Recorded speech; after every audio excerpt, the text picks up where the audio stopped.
thing is about. This is the Snapple High School Football Game of the Week presented by New Balance. Tonight from Wayne Hills High School in Wayne, New Jersey. It's one of New Jersey's greatest high school football rivalries as the Green Raiders of Ramapo take on the Wayne Hills Patriots.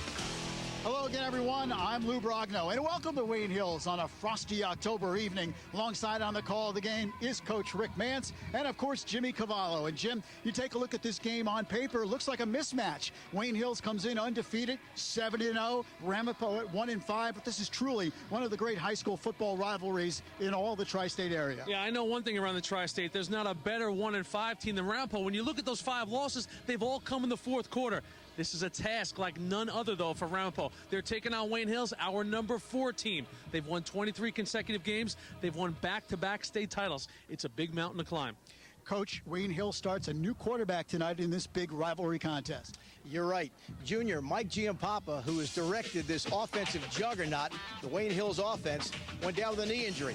But before that injury, he was explosive. He can run, as you can see here, taking in one of his touchdowns. Made some great decisions spreading the ball around. They ran for 8 yards a carry. But just when you thought it was safe to defense Wayne Hills, here comes backup, junior, number 2, Jeremiah Kale. A steady starter on defense, done a great job, and you can see the speed and the athleticism. He will be a nightmare for defensive coordinators. Take a look at their numbers. Giampapa most impressive prior to the injury, but Kale did the job last week against Old Tapan. Carried the ball just 7 times, 107 yards, and a touchdown. Jimmy, Wayne Hills also gets back one of the outstanding running backs in the state of New Jersey. Ray Van Peenan came back last week against Old Tapan. I remember it was 2004. I was talking to their head coach, Chris Olson, before the season. He said, hey, I got a sophomore like none other. This guy, Ray Van Peenan, he could be the best ever. Well, 2 years later, folks, 49 touchdowns, 2,600 yards. The guy is a flat-out stud. That's why Minnesota had an offer on the table before his senior season. Banged up against Bosco in a scrimmage early, but he's back now. This is 2 weeks ago against Ramsey, and Ray Van Peenan is back on the football field doing what he does best, taking it to the house. But you know what? While Ray was injured, the emergence of the DD Express, the junior, Dan DeSico, he got an opportunity, and he has just run with it. Know one thing about Dan DeSico. If the hole is there, he will do the rest. Dan DeSico has had an outstanding junior season carrying the football, and look at the numbers for DD. Man, he has found a way to rush for yardage, 687 yards, 12 touchdowns. These guys can run the football with the best of them.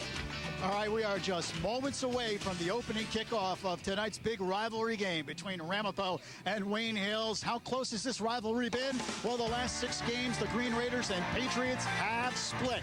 Should be another outstanding contest coming your way on the Snapple High School Football Game of the Week, presented by New Balance.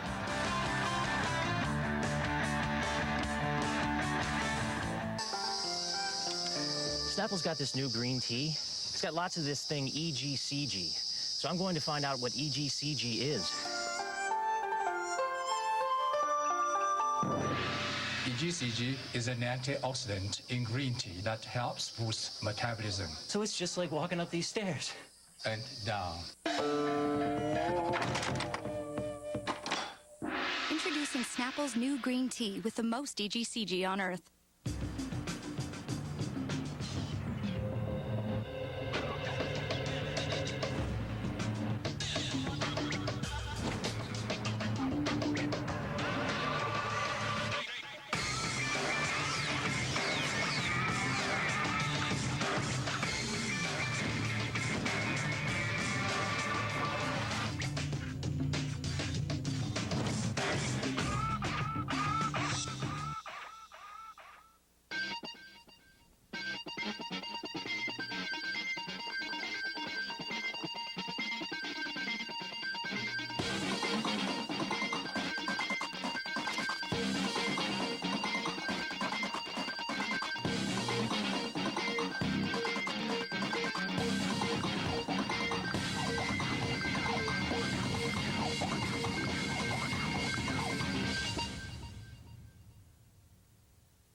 of the 50 greatest moments. He was like Jesus Christ coming to the garden. I dunk it, and Patrick Ewing era has begun. We got the place pretty rocking. When I first felt it, I like earthquake. Washington is like a figment of our imagination. And it's a heavyweight championship fight. For New York, this was a big thing. People start saying, well, is he too old? Can he do the same things? The 50 greatest moments at Madison Square Garden premieres Tuesday on MSG.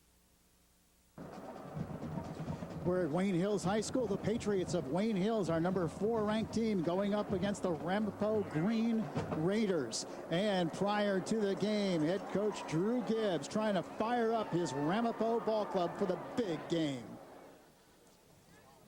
Guy who has ever put this uniform on, any guy who has ever lined up for Ramapo High School has dreamed about playing in a Wayne Hills game, all right?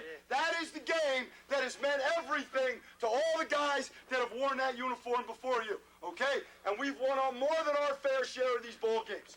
Tonight is your chance.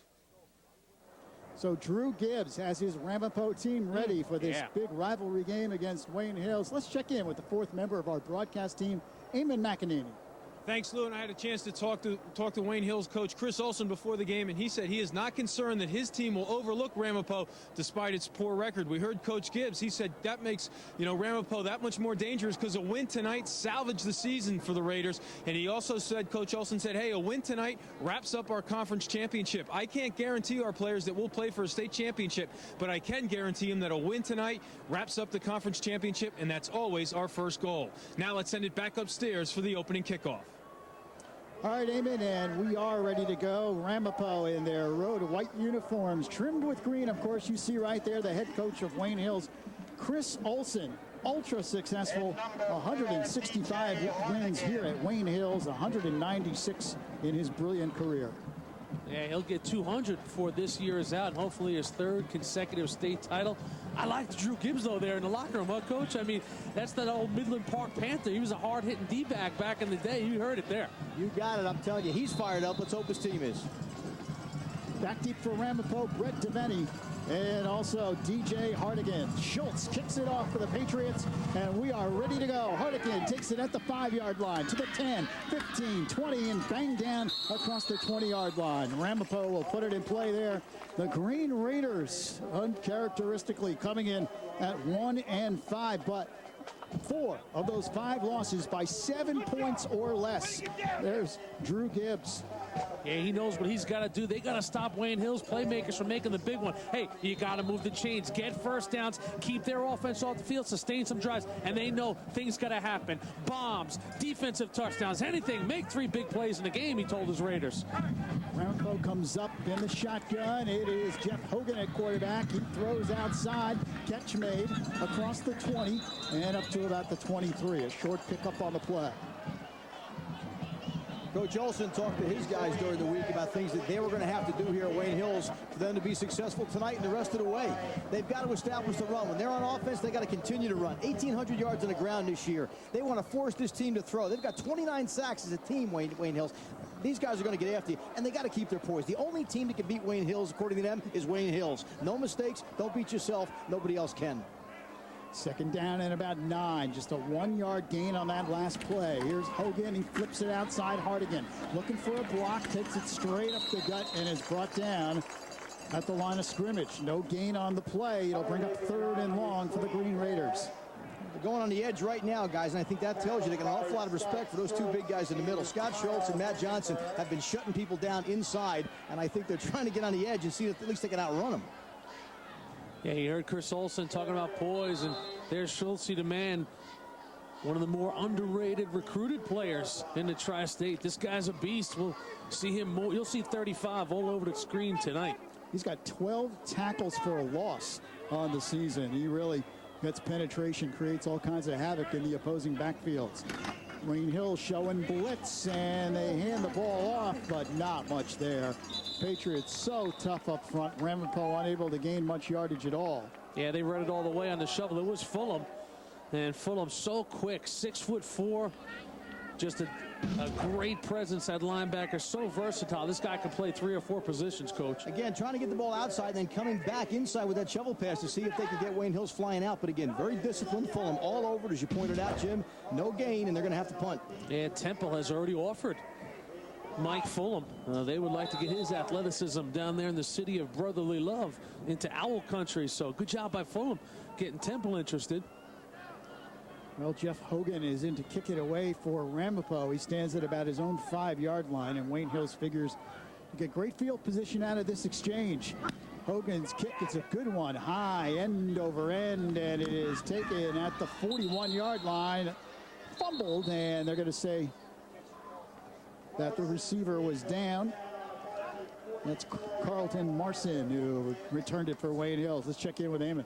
Well, Lou, it should be interesting to see how Jeremiah Cahill reacts to his first career start here at Wayne Hills. It was a quarterback crash duty this week. He had some extra sessions with Coach Olsen in the classroom and out on the field. Jeremiah also went out to dinner with the Michael Giampapa, and Michael said, hey, look, be confident, take the field with confidence. You know the system. You'd be a starting quarterback on almost any team in New Jersey, so be prepared and be confident for the challenge ahead tonight. And Michael said he's pretty sure his buddy is going to be able to take the field and be confident. So now let's go back upstairs.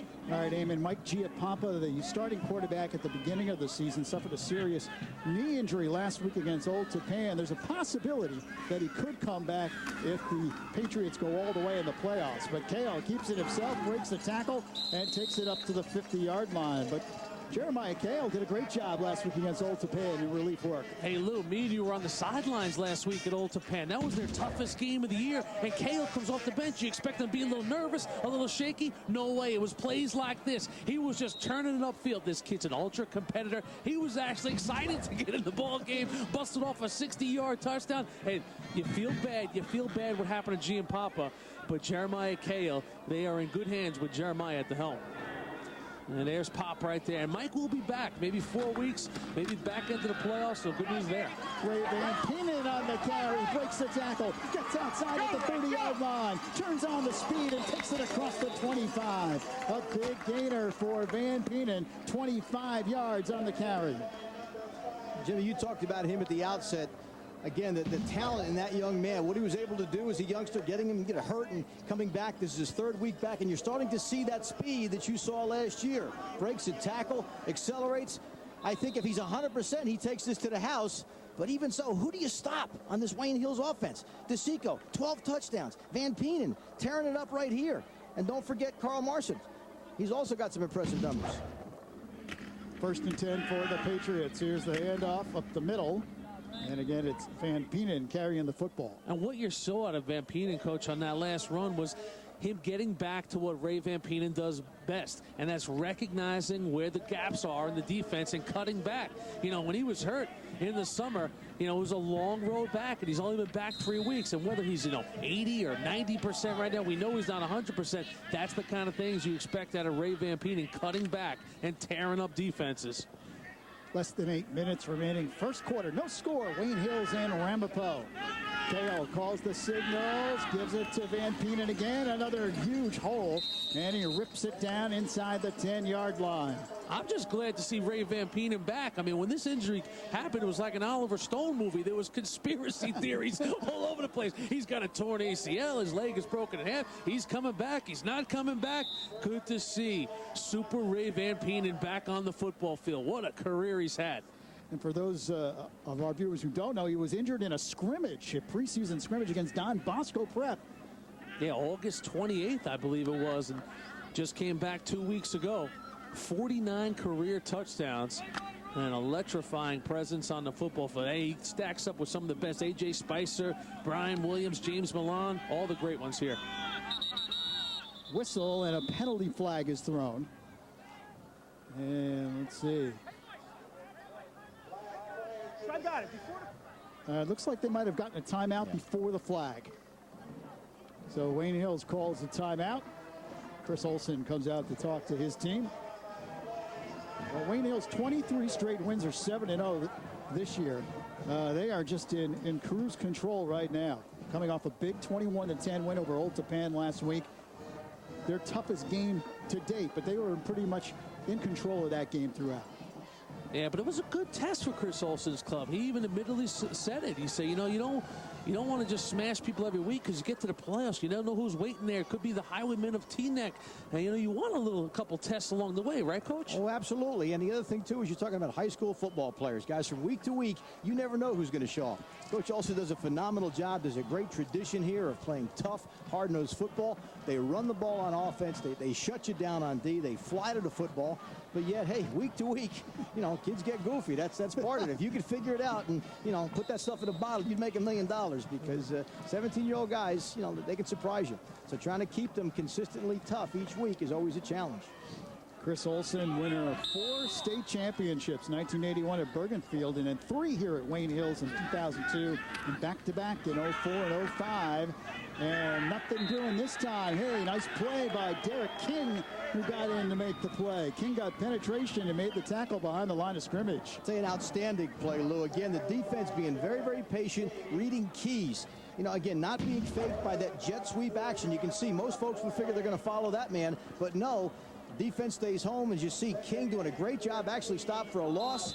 I'll tell you, this team is going to show up and play hard tonight. These guys from Ramapo know that this is a big game. It's a local rivalry. They don't care what the records are. We talked about the cliche. They're going to buckle it up and get after these guys. Yeah, King, one of the leaders of this defense, in the words of his head coach, Drew Gibbs, so they'll need him to have a big night. Second down and very long for the Patriots. They fake the inside handoff. Kale is hit from behind and dropped. Good defensive play by Brett Devaney, the safety for Ramapo.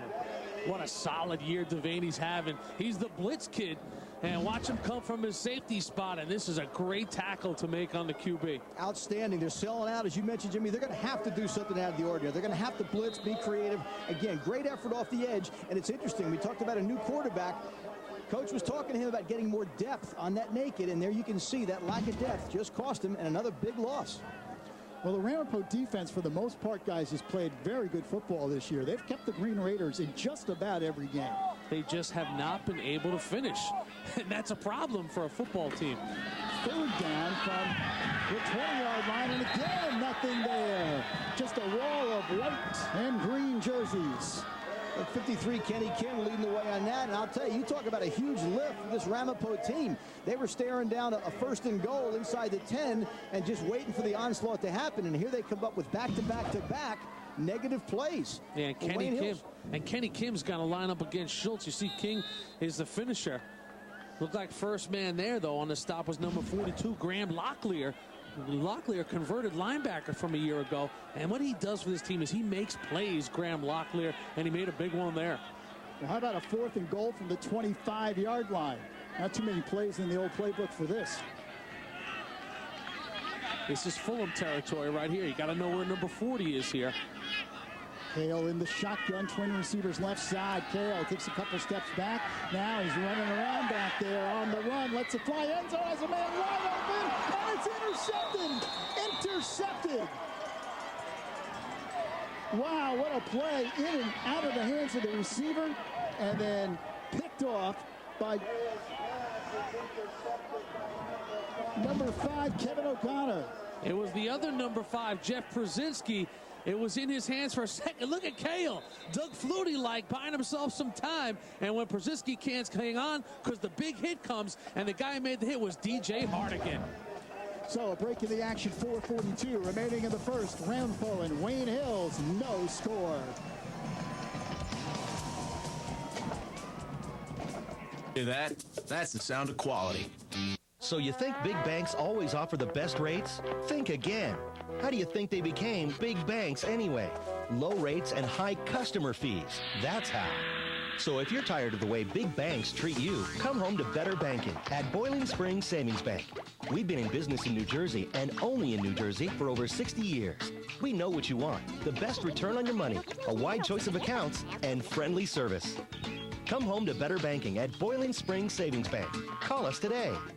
300,000 beautiful fabrics. New Jersey. Over 1,000 furniture resources. Decorating. Professional designers on staff. Exchange.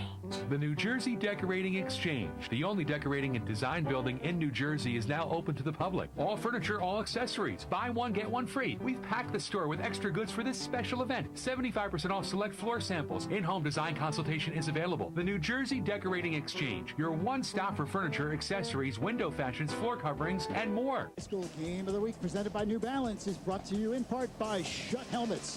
From the youth to the pros, more athletes choose Schutt Helmets. And just a great job of Ramapo shutting them down there on fourth down, because this Rick Mantz had the makings of a disaster for this defense, because they almost gave up a score on a fourth 25 scramble.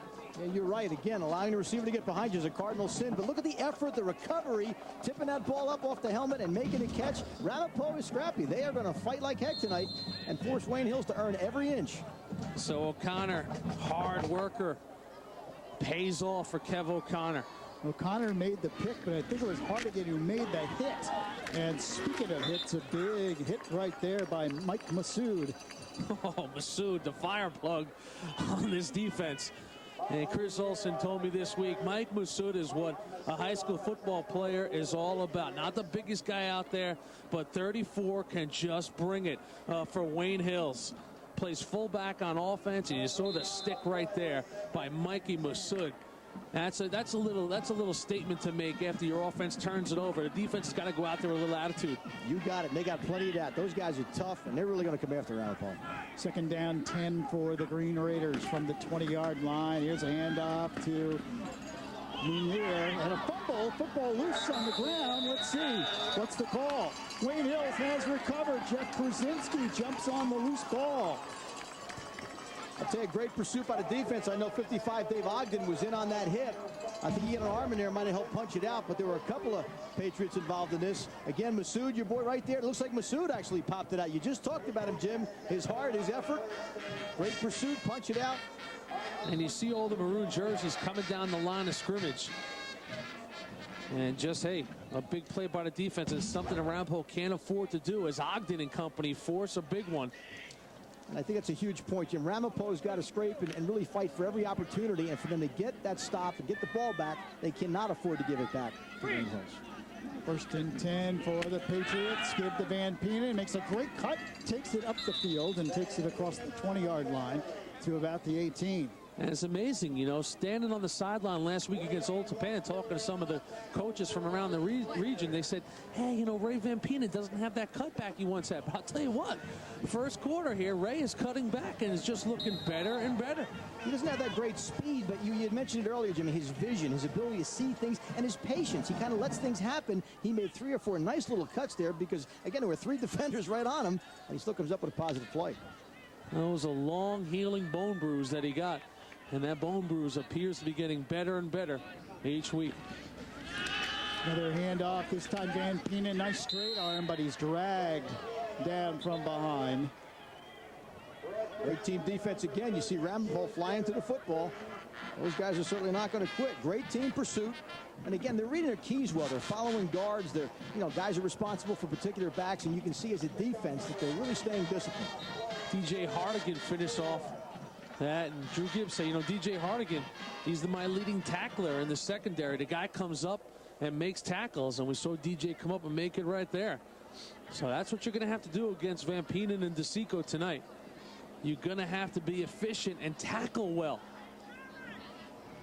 I'll tell you, this defense got to be gaining a little bit of confidence here, because for as explosive as the Wayne Hills offense has been, Ramapo's really making them work for it.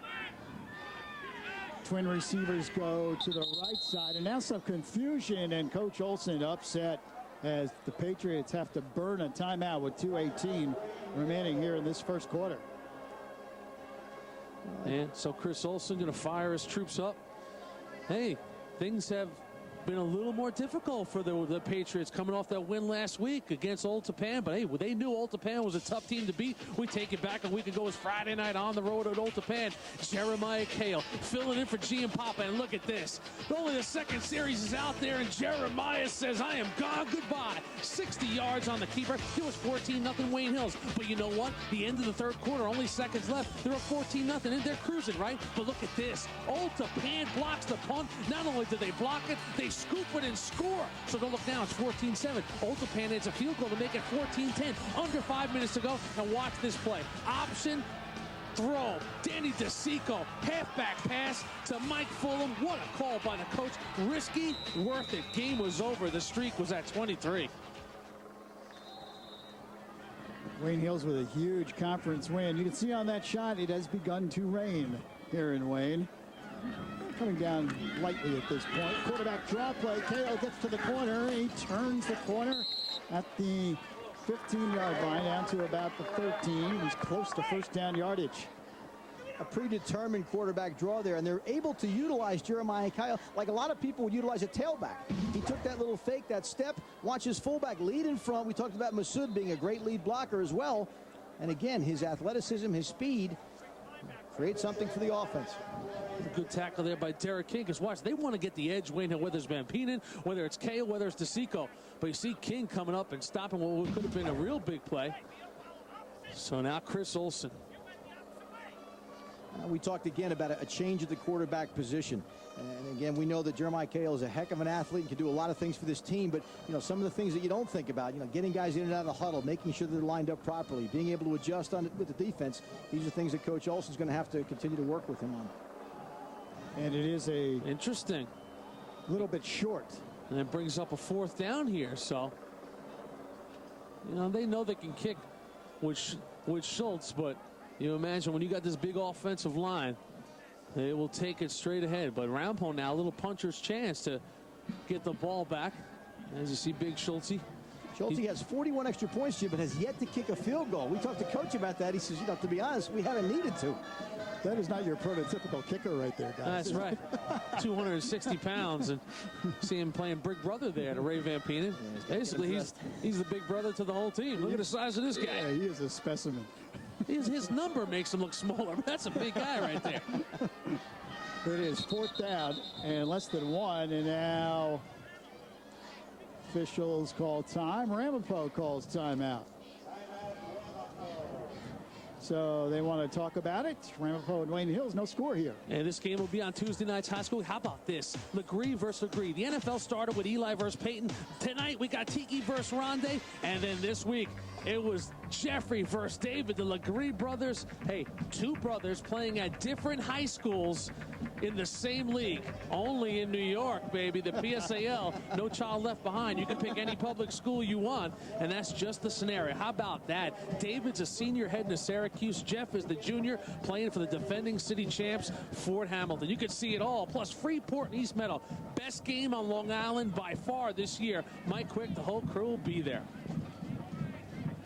All right, Chris Olsen talking to his team, saying, come on, guys, we can get a yard here on 4th and 1. Hey, Ramapo has come to play. We talked at the outset about keys to victory here. And again, Wayne Hills can't beat themselves. A few mistakes, you know, a couple of missed assignments, and they're struggling. And Ramapo is gaining confidence with each one of those big plays. Rain comes down just a little bit harder here. 2:01 left in the first. 4th and 1. Van Peenan up the middle, powers his way inside the 10. Good blocking on the left side of the offensive line. Nico Stevens and Dave Ogden. Yeah, we mentioned how much Masood does. Lou, you said that offensive line, but number 34, when you got little Masood, the fire hydrant as a lead blocker, you're doing okay. And he kind of led the way there. Watch number 34, first back through, and he just pounds his way. And he also had Schultz, I believe, also as a tight end. And boy, you talk about great push, great effort. And that's going to be tough for anybody to stop. So it is 1st and goal from the 10-yard line. Wayne Hills was down here before, and Ramapo turned him away. Van Peenan, the handoff, big hole up the middle. Still keeps his feet and his balance, and still on his feet inside the 5-yard line. And the ball came loose, but I'm pretty sure the whistle had already blown. Van Penen refusing to go down. And so good, productive first down play there by Wayne Hills as the ball goes inside the 5 to about the 4. Watch 55 Ogden come down the line on the trap and just looking for anybody to hit. Takes on a couple blockers right there. Real nice job. And watch those guys play through the whistle, as you mentioned, Jimmy. Nice job by Ogden. Watch him lock up on this linebacker and clean him out of the hole. Nice job just continuing to run your feet and watch those red shirts come in to push the pile. Yeah, and a good tackle there by Schofield going down to get him. Ogden's going to get some looks by the colleges, too. He's an impressive young man. Seamus Schofield. 2nd and goal from the 4. And getting outside KO. He is spun down at about the 2-yard line.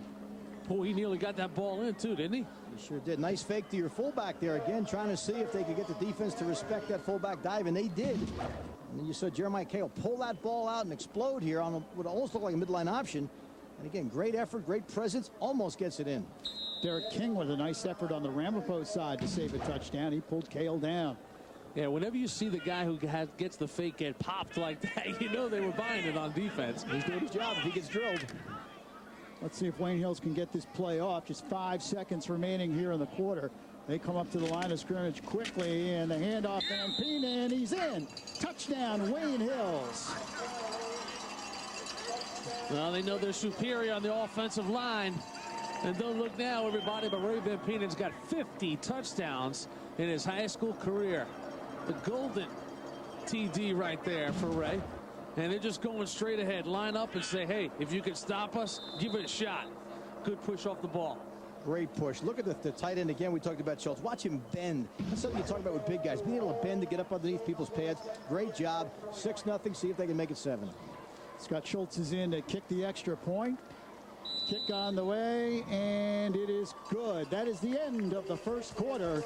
The score, Wayne Hills 7, Ramapo nothing. The Patriots draw first blood as Ray Van Penen powers into the end zone.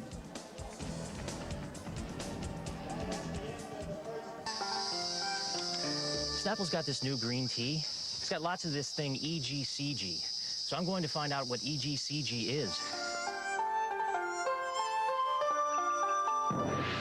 EGCG is an antioxidant in green tea that helps boost metabolism. So it's just like walking up these stairs. And down. Introducing Snapple's new green tea with the most EGCG on Earth.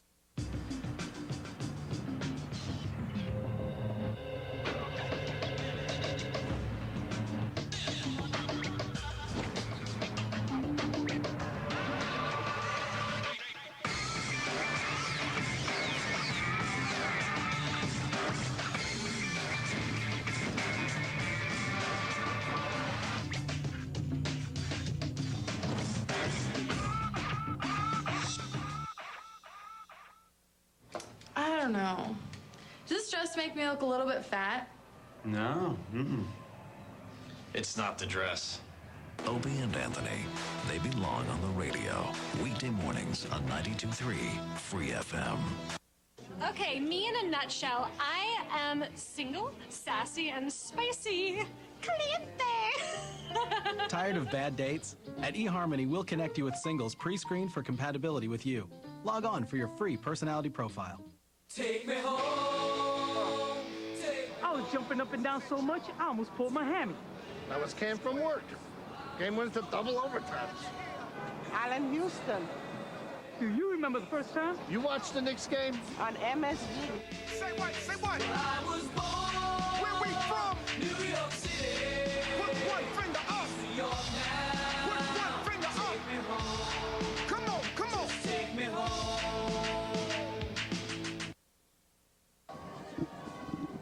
We are back at Wayne Hills where the Patriots lead Ramapo 7-0 on the Snapple High School Football Game of the Week presented by New Balance. Hey, News 12 viewers, it's that time of year again. The challenge begins November 18th in New Jersey, Connecticut, and Long Island. The challenge, the game show that tests students' knowledge of history, literature, science, and math, debuts in Connecticut and returns to New Jersey for a second straight year. And this year, the challenge celebrates 10 years of showcasing Long Island's best and brightest.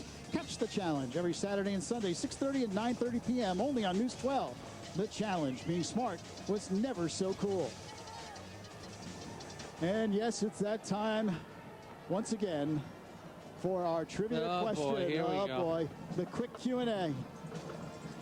Oh, boy. Okay, who leads Passaic County in scoring? And who leads New Jersey? All right, let's put our thinking caps on. We're not going to answer yet. All right. We're not going to answer yet? Are we waiting for the kickoff? Is that what we're waiting for?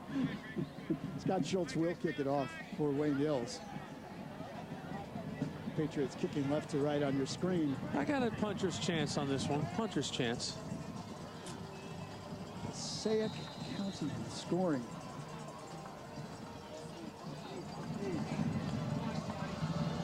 It's a high end-over-end kick. Taken 10-yard line. Across the 20, across the 25. Well, let's see. Top teams in Passaic County, certainly Wayne Hills is Dan DeSico at the top of the scoring list.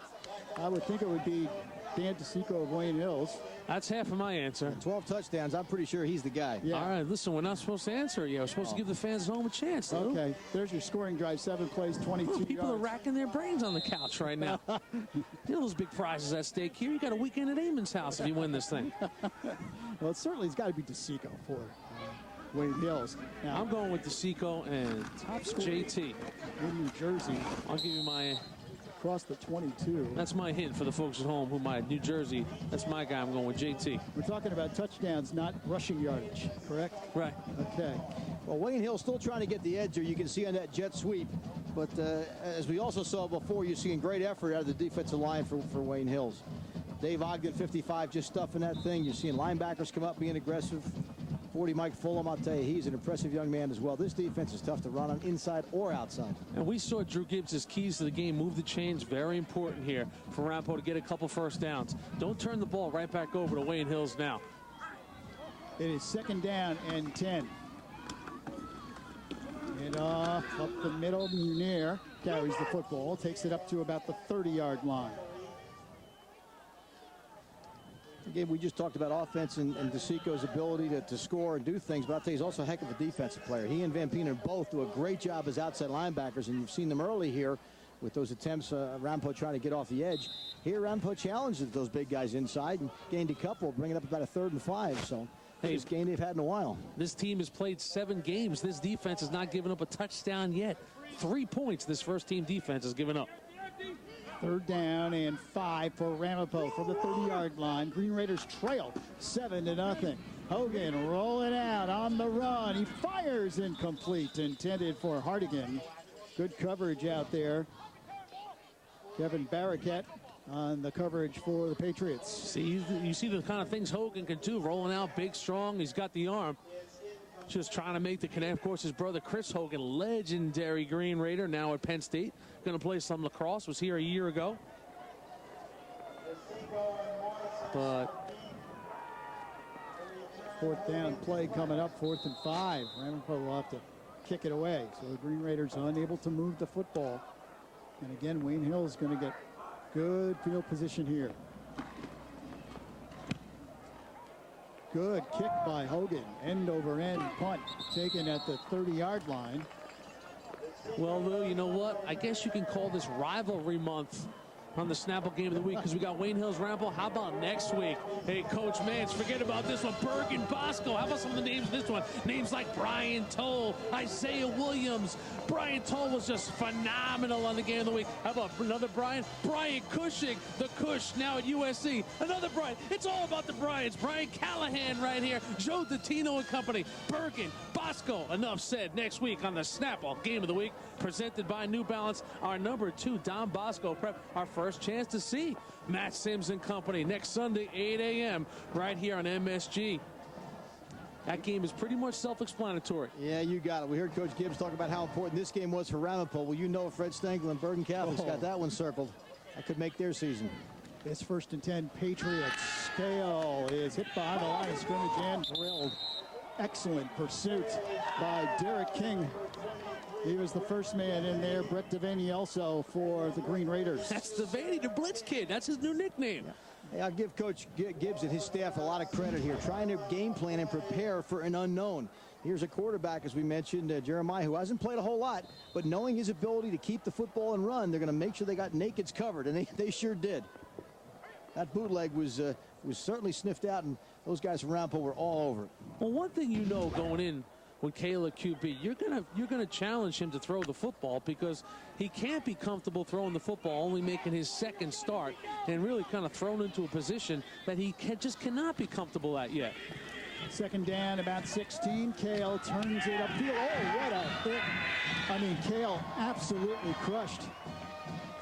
Well, Derek King is having a huge first half of football. He's coming up and making all kinds of hits from his linebacker position. The Kinger, physical, tough kid, also runs it, but take a listen. Oh, yeah, two guys in on it. Also there with some support was DJ Hardigan. Oh.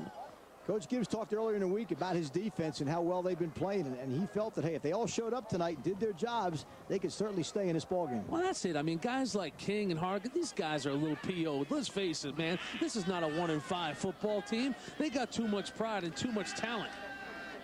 Kale steps up in the pocket, floats it, incomplete, intended for Fulham. And the Patriots will have to punt the football away. Huge stop by Ramapo again, forcing him to throw, Jimmy, as you mentioned earlier, trying to get the young guy here, Jeremy McKay, to do something he hasn't done a lot of. And something else we haven't talked about, but I think it's going to be a factor tonight, the weather. The rain's coming down, and for a young guy to have to start throwing the football on a night like this plays into Ramapo's ability to hang in a game. And we've seen one of Drew Gibbs' keys come to fruition. Now the other two, move the chains and make some big plays. That's what they have to do in this football game if they're going to hang around. They got to score themselves, something nobody's been able to do against the Patriots. Seco into kick it away for Wayne Hills. End over end kick that is taken at the 38-yard line. And O'Connor stopped and then takes off up the sideline. Never called for a fair catch. And Ramapo will have good field position. A break in the action. 8:24 remaining here, second quarter. Wayne Hills 7, Ramapo nothing on the Snapple Game of the Week. I love their new white tee. It's lighter. There's never been a better time to be an Optimum customer. Just go to OptimumStore.com and enter the OptimumStore.com HDTV sweepstakes. Each week now through January 3rd, 2007, we'll be giving away a new 32-inch HDTV from Sharp, exclusively for Optimum customers. Enter each week and you qualify to win. It's that easy. 10 weeks, 10 TVs, 10 winners. Don't wait. Visit OptimumStore.com today to enter. If you consider your kitchen the heart of your home, where conversations, aromas, and flavors create lasting memories, add some spice to your unique style with a custom design by the award-winning professionals at Signature Kitchens. Our design philosophy guarantees that form meet function and limitless one-on-one service. We also offer the convenience of renovation and installation services. Come visit our 2-story showroom for the personalized design service and craftsmanship you deserve. Where the Patriots lead Ramapo by the score of 7-0. And Jimmy, at halftime, we'll take a look at one of the monsters of that Ironman defense. Yeah, that's Justin Tratow, and you'll see what makes him the top defensive tackle in the East. Notre Dame bound. This guy dominates on the field of play, and you'll see how he goes about it. Plus our top 10 poll highlights and stats with Coach Rick Mantz all coming up at the half. We are at Wayne Hills High School in Wayne, New Jersey. Lou Brogno, Rick Mantz, Jimmy Cavallo, and Eamon McAnaney on the Snapple Game of the Week presented by New Balance. The score, Wayne Hills 7, Ramapo nothing in the second quarter. And you got to like this little play here by Kevin O'Connor. You know, doesn't put the arm up for fair catch, and when he just stops there, everybody says, all right, it's not good. And there he goes. A little trickery there, Coach. Yeah, either that or he just plain forgot, either or. But I'll tell you, it was effective because everybody froze, including the officials for a second. It looked like Coach Gibbs was really patting him down. It must have been something they had talked about. It's a heck of a concept. Yeah, I don't think he forgot at all. I think he planned it because it was he really sold it. You know what I mean? And then he just kind of exploded. Let's see if Ramapo can take advantage of the good field position. They start on the Wayne Hills side of the field. 1st and 10 at the 45. Back to throw, Hogan. Now he steps up away from the pressure and is brought down. All right, let's check in with Eamon. Well, an interesting moment just happened on the Wayne Hills sideline during that timeout. When Wayne Hills gets the ball back, it should be interesting to see how Jeremiah Cahill plays, because Coach Olson isn't giving him a learning curve in his first career start. He was getting into him during the timeout. He said, hey, do you want to be the quarterback? Now go out and play like it. Because Coach Olson told us he wasn't scaling anything back because of the inexperience. So it should be interesting to see how Cahill responds when they get the ball back. All right, Eamon, there is Cahill on the defensive side here, playing right corner. Big sack there by Matty Johnson, first team All-State offensive tackle in 05. This is a 1AA, drawing a heavy interest from 1AA programs. Second down, 15. Handoff goes up the middle, not much there. Again, Jim, you talked about how tough they are up front. Johnson is an animal. We already talked about Scott Schultz, how tough, how physical he is. Those inside linebackers, there's no weakness in this defense. They're athletic, they're strong, and they're nasty. Something that Chris Olson instills in every player that comes through this program. You're going to be tough. You're going to buckle it up, and you're going to deal with adversity. And we're seeing this quarterback go through that today. There's a nice shot of Matt Johnson. He's a football player right there. Yeah, first team All-State from a year ago. And undoubtedly the best defensive front in the state when you look across the board. Third down and about 13. Hogan with a shovel pass to Derek King. Makes a great move and then takes it up across the 40-yard line. King with a super move to get free, but he is short of first down yardage. Well, nice job with the shovel pass. Again, trying to take advantage of that aggressiveness, perhaps being overly aggressive, over pursuing, being so hungry, looking for the sack. Nice job flipping the ball inside to King. Makes a nice cut here. And again, they're forcing that secondary for Wayne Hills to have to make that play. And number 5, Brzezinski, prevented that thing from going out the gate. And that swoop right there by King will probably keep the punter on the sidelines, because now the ball's inside the 40. You know you got to be aggressive in a game like this as the underdog, but I might stand corrected. Drew Gibbs is going to play field position as out comes Hogan. So it's just, I guess, a little too long for Coach Gibbs to want to go for it. Well, Jim, the offense was out there for quite some time, and Coach Gibbs made the late decision to send a punter out. Now whistle on the play as the snap comes back to Hogan. I think they're going to get called for a delay here. I think they tried to wait and see if they could get a personnel change, perhaps get him to jump off sides. Game, offense. That'll push the Green Raiders back 5. 6 minutes remaining second quarter. Wayne Hills 7 and Ramapo nothing. The 5 yards at this juncture isn't really that big a deal here. Again, the hope, Jimmy, as you pointed out, is to play some field position. It's a wet, sloppy night. You put that ball up in the air, anything can happen. So they want to force Wayne Hills to have to catch and try to return this thing. Hogan, end over end kick that bounces at the 20 and then to about the 15-yard line. And Wayne Hills will put it in play there. It also tells you, too, that Coach Gibbs has a lot of confidence in his defense right now. They've been able to stop Wayne Hills. We saw that earlier drive on a short field. But the last couple of times out, his defense has been up to the task. And this tells me that he thinks he can get this thing back on an exchange. Well, guys, they come in today trying to beat the defending state champs as Ramapo, because it was a year ago, 2005 finals against Par Hills, Wayne Hills, and they just exploded. Mike Peisel had a day. Look at this opener to Ray Van Penen. Over 40 yards on this one, and out of the gate comes the Patriots of Wayne Hills. And back to the action here. The handoff, not much. Maybe a pickup of a yard for Ray Van Penen. And then after that, it was more Ray Van Penen in the state final, a little 5-yarder. It was 39-0 at the half. They call the dogs off. It's a back-to-back, 46-0. Wayne Hills is your Group 3 state champs a year ago at Giant Stadium. What a day for Ray Van Penen as he becomes the state scoring leader on that day. He just exploded on the carpet at Giant Stadium. I'll tell you, that was a dominating performance by the Patriots that particular evening at Giant Stadium. Parsippany Hills, not a very good team, not a team that you would think would be on the bad end of a 46-0 score. And 46-0 was sportsmanship, because it was, don't forget, it was 39-0 at the half. Right. Cahill takes the handoff, now trying to get away. He whips it. It's nearly intercepted. He tried to throw that away, and it was almost picked off. Again, it looks like Wayne Hills is trying to create something, trying to get something going. But, as you mentioned, it's a situation where this young quarterback, young in that he hasn't gotten a whole lot of starts here, as a junior, makes a mistake. Gets himself out front, thinks he's going to throw it away, almost an interception. this Ramapo defense is gaining a lot of confidence with each one of these plays. And again, the longer you let a team like this hang around, this could certainly come back to bite Wayne Hills before this is over. Well, he got a punishing hit by Danny Hook, who was in pursuit. Hook, never say die on that one. 205 pounds of fury. Number 80 just pounded him to the turf. And hey, you look at the back end of that play. That's like welcome to the position there, as he put a lick on him. 3rd and 10 out of the eye. Kale straight back to throw. Steps up, going down the sideline. Fulham can't hold on. He had it, but then was hit as he was trying to gain control. And once again, it's Brett Devaney who makes the hit. I'll tell you, number 5, the corner was there as well. That ball should have been caught, no doubt about it. I'll tell you, great decision, terrific throw. Ball was right on the money, but Fulham's got to catch it the first time. Hey, he tries to catch it in his gut, just kind of waits for it. And then the pursuit comes and kind of gets in his line of sight. Jim, you're exactly right. He's got to use that big body. He's got to go up, catch the football with his hands, tuck that thing away. But again, letting it come to him, another big play by Ramapo. Yeah, Devaney.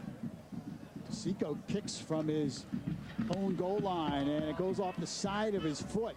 A short kick, but takes a good Wayne Hills bounce and drops dead at about the 48. Well, you're looking at our number 4 team in maroon.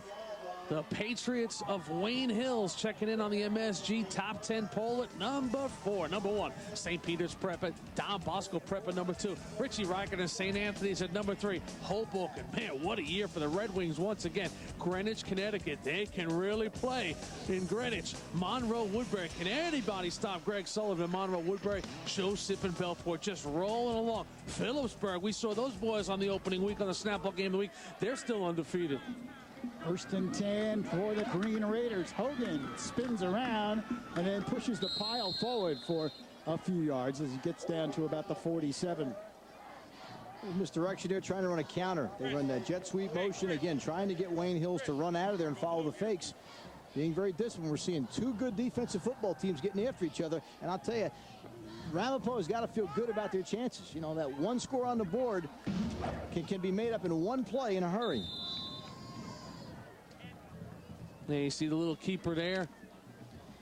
That concept is a wham play. They try to put it back in motion and have him try to block one of those 2 big tackles inside. And so far, they haven't been very successful. 2nd down and about 7. Derek King, the man in motion. The throw comes outside and nothing there. Slipping down on the wet grass, DJ Hardigan. In great pursuit. Mike Fulham was right there, as were some other defenders from Wayne Hills. But the weather's going to be a factor here, guys. That we're on a grass field, and I guess there aren't too many of them anymore. Now we're seeing more and more turf, but this grass is going to be muddy, and it's going to be a mess before this one's done. So a 3rd down and about 13 coming up for Ramapo with 3:20 remaining first half. 3rd down conversions. The Green Raiders not successful so far this evening. Defensive game so far, and Hogan, 1st-year starter as a senior. AJ Passari, graduate from a year ago. So, you know, listen, Mr. Hogan, although he's a senior, only making his 7th start at QB, so still in the learning process. 3rd down and about 13. Hogan straight back, throws, and it's caught. Good throw by Hogan. Kevin O'Connor makes a sliding, diving catch. It's a little bit short of 1st down yardage. Great catch. Again, they run a double slant. And again, as you mentioned, Jeff Hogan does a real nice job reading the defense. As you see the strong safety run out of there, he's got single underneath. Great throw, better catch. And again, with this spot, I think you're right. It's going to be a yard. There again, great job of catching that football and hanging on in the wet. Ramapo is not buying any of this. We're supposed to get beat up tonight. And they're going for it on 4th down. 4th and 1 at the Wayne Hills 40-yard line. Split backs, and Hogan keeps himself going long. Hardigan, incomplete. He had Hardigan wide open, but it was just a little overthrown. How do you like that call on 4th and 1? Oh, you got to love the call. They went play action. They sucked the defense in. Tough wet ball night. And watch it once again. The whole world thinks they're going to run it inside, but again, the pressure off the edge by Dan DeSico also forced that throw a little bit. But guys, I'm telling you, they're a couple inches away from tying this ball game right here. Hogan didn't get a chance to set himself and come to balance as he had to throw that, but you're right. Yeah, and that's the key too there. And you see Drew Gibbs, you know, a little positive reinforcement. if Hogan was able just to survey for a second, he probably would have laid that ball up much softer. DeSico carries the football across the 40 and up to the 41. Well, Dan DeSico, prior to Ray Van Penen coming back, DeSico has had quite a year, 681 yards, a 10.6 average per carry. I just like the call by Drew Gibbs, though, Coach. I mean, you got to appreciate thinking outside the box. What do you got to lose? Play aggressive. Go for it on the Snapple game of the week. Go and play action, trying to get it into the house on 4th and 1. I like that. That's the way Drew Gibbs is. That was a great call. He had it set up perfectly. It's just a question of getting it executed. And sometimes quarterbacks can help themselves when they run those bootlegs, those nakeds. They got to be more patient, sell the run a little bit more and don't rush out of there. 1st and 10, actually 2nd down and 8, 2nd and 8 from the 42. Then play action for Kale, steps up, delivers incomplete, intended for Przinski. And it was behind him a little bit. Let's check in with Eamon. Well, Lou, Jimmy's absolutely right about Coach Gibbs with his win at all cost attitude, sort of with nothing to lose, because before he sent the play in, he told his team on the sidelines, we're taking our shot here, we're taking our shot here. And they certainly had their shot on that 4th and 1. But this is what Coach Olson was afraid of, a Ramapo team playing with house money and nothing to lose. And Drew Gibbs, he knows he's got to make some plays. He does not have the kind of offense this year that's just going to grind you up and down the field and tear up yardage on long, sustained drives. They got to click off some big plays. 1:18 remaining here in this second quarter. Quarterback draw, Kale. He gets a block on the corner, turns the corner, breaks the tackle, and takes it up near the 50-yard line. That's close to 1st down yardage. Again, a predetermined quarterback draw, and they run it like a lead draw. He had an escort, but a real nice job by Ramapo recovering. We'll take a look at it again. Again, you'll see Jeremiah Kale start the drop, and then again, follow his fullback up inside. A couple of pretty good blocks getting him to the edge. But again, credit Ramapo with fighting and trying to keep him from getting that 1st down. And Kale, he's got that let's go attitude. And look at him, just turning it up. This guy just wants to play. Chris Olson said one of the most coachable kids on the team this year.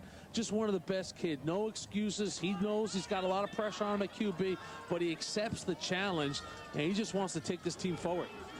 4th and 1. All kinds of movement. It looked like the ball might have been snapped. Ramapo is saying they got it. Well, it doesn't matter. It was 4th down. If the play stands, they're going to get it back anyway.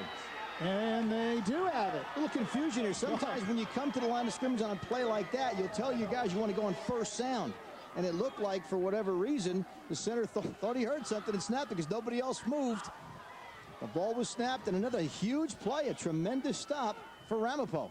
Well, let's check in with Eamon. Well, Lou, the confusion was that there wasn't supposed to be a play. They were going to try to draw him off sides, but go a hard count and go on 2. They were trying to draw Ramapo off sides and get the 1st down. The center, number 63, snapped the ball. A little confusion there, so now Ramapo takes over. We talked about keys at the outset. Again, being poised, not making mistakes. Right now, Wayne Hills is kind of stopping themselves. It is 1st and 10 on Ramapo at the Wayne Hills 48-yard line. Hogan whips it over the middle, and it is incomplete. Kind of an odd throw that time by Hogan. He kind of, almost like a slingshot, he kind of slung it out there. Hey, but a catchable ball there. So Hogan seems to be settling into this game. And more aggressive offense by Ramapo. Under a minute to go here in the quarter. Can't afford any turnovers or everything here, but they are going forward. Hey, Hogan's a big, strong guy. Did a nice job in the set. Threw that ball to Dan Hook, the tight end underneath. There's a shot there of Chris Olson trying to settle everybody down on that Wayne Hill sideline. I got red here. 2nd down, 10, Green Raiders. With the Patriot 49. 27 seconds remaining in the 1st half here. Derek King gets the handoff. Nowhere to go. He is hit hard behind the line of scrimmage and dropped. Matt Johnson was in on the play. Also looked like Dave. Dan Ogden in there. He's hobbling a little bit. He had himself an injury earlier on there. As you said, big shot of 72 there, Matt Johnson. He takes up 2 gaps by himself. Kyle Hannenberg up front there, the other defensive end. I mean, this, no matter where you look, there's not a weakness on this Wayne Hills defense. They're going to smack you in the mouth. Yeah, it was Van Penen with some early penetration, too. And that is the end of the 1st half. And, guys, Ramapo's got to feel pretty good going into the locker room. They got to like their chances. Without a doubt. I mean, hey, they've got to be excited. They've come in here and they've battled, and whether the weather is going to be that much of a factor in the 2nd half, I don't know, but they're 1 play away from tying this game. All right, let's check in with Eamon. All right, Lou, I'm down here with Coach Olson. And, Coach, last year you were emotional in the locker room at halftime against Ramapo, and you were trailing. I get the feeling, though, even with the lead, you're going to be pretty fired up in there. You're pretty right. You're pretty right. What's frustrating you the most here in the first half? We're handcuffed. Our quarterback is nervous tonight. Our receivers aren't making plays. We're playing great defense. Nobody on offense wants to make a play. We'll change some people around the second half, see if we find somebody who wants to play a little bit. Coach, one more. Is this sort of your worst fear that Ramapo now is hanging in here? No, we're going to put them away in the second half. All right, Lou, you heard it. He's still confident even despite his team's sloppy play. All right, Eamon, our score at the half. Gotta love that guy. Wayne Hills 7, Ramapo nothing on the Snapple High School Football Game of the Week.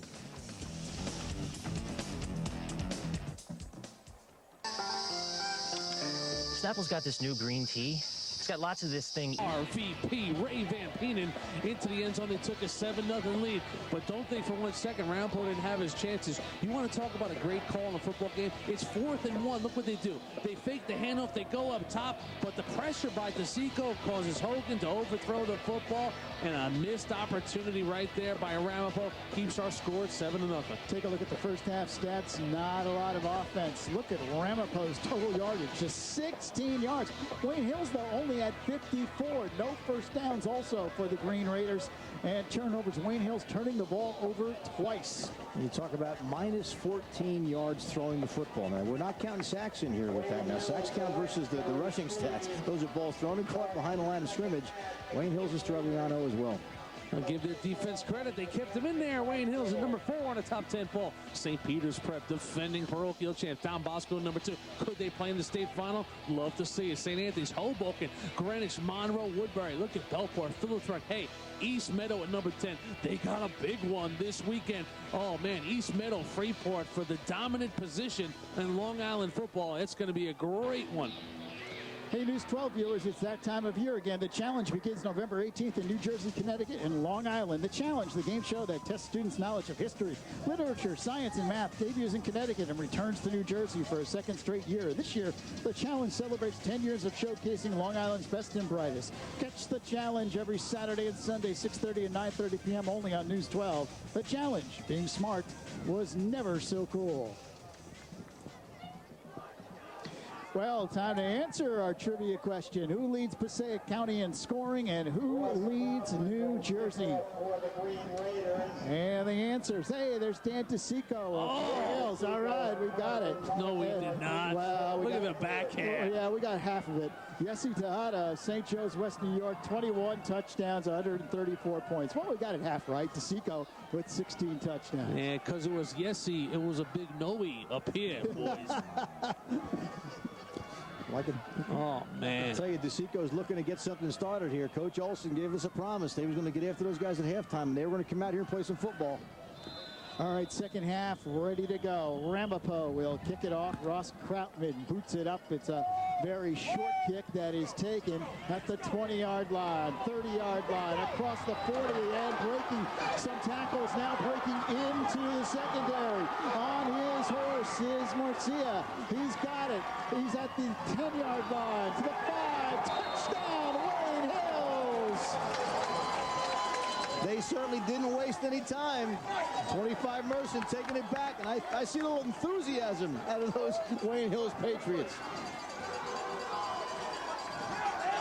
What a run back, 77 yards on the kickoff return, and what a great start for Wayne Hills to start the second half. Well, it's great blocking it. Look at Merson just kind of navigating his way up the field and finding the blockers, and then from there it's just speed and athleticism that takes over.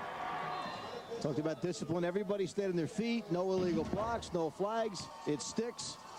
I know one guy who's proud. His grandpa, Denny Marson, defensive line coach of the New York Jets. His grandson taking one in on the Snapple Game of the Week. There's the kick. It is true through the uprights. Carlton Marson on the kickoff return. The junior, 5'8", 185 pounds. A tremendous kickoff return. Watch the moves here. This is what you need to do in football. When you got a down first half, your coach comes in, he tears into everybody, he threatens jobs and playing position and playing time, and Marson just takes it and changes the complexion of this football game. You talk about tradition, you talk about expectations. Wayne Hills plays tough football. They play 4 quarters, and I'm sure Coach Olson reminded them of what they represent when they put that helmet on with that big W on the side. You're going to see some effort this second half. Just a big play about a junior, Marson. And then Chris Olson. He's going to will this team to pick it up in the second half. They're going to find a way. So it is 14-0. Wayne Hills now on top of Ramapo. That is deflating to the Ramapo team. Hey, Marson was all over the field, too. 18 seconds came off the clock. He was zigzagging, running right, running left. And now Ramapo's chance to bring it back. It's Hardigan, takes it across the 25 and up to the 27-yard line. So Ramapo will put it in play there, but the Green Raiders now trail by 2 scores. It was important, too, for Wayne Hills to cover that kick. Again, you get a lot of excitement. You get the big return. You can't give it right back to them, and they certainly did not. Again, the enthusiasm carried over. They're going to force Ramapo to have to earn every inch. And you see what Wayne Hills has done this year, outscoring their opponents. We mentioned their defense, first-team defense, yet to give up a touchdown, only giving up 3 points. On a 1st and 10, here's the long throw, and it's caught. Caught by Hardigan, and he's in bounds at the 47-yard line of Wayne Hills. There's that first down of the afternoon, and an important one too, Rick, because let's face it, as uplifting as the return was for Wayne Hills, that was so deflating for Ramapo. Yeah, they got quads out here. 4 receivers, a quick pump fake, and of course Wayne Hills flies to what they think is going to be a bubble screen, getting the ball down behind the defenders. Great catch, able to take that ball in there before he goes out of bounds. And a good throw by Hogan, too, standing in there, wet ball. Yep.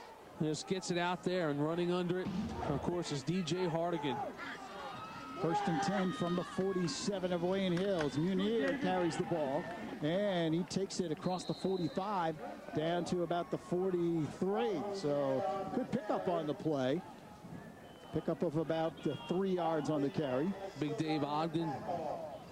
He can really run, Ogden. You saw 55 there, kind of chase him down from behind. And at 235 pounds, he brings it many different ways, Ogden, rushing the football. He can speed rush you. He could bull rush you. He can kind of come underneath you, and you saw his quickness there to make that tackle from the backside. First team All-State defensive end for Wayne Hills. 17 tackles behind the line of scrimmage. That ball tipped at the line of scrimmage and knocked away. Might have been Van Peenan. It was. He got a hand on it. Came right off the edge again. More pressure from this Wayne Hills defense. They want to try to take the heart out of Ramapo. And that pressure off the edge, Jimmy, as you said, just gets the hands up, deflects it, and takes away that bubble screen. And Ray, only about 5'11", but he gets up there and makes a play. And we hear so much about Ray's offense. You see him defensively there, too.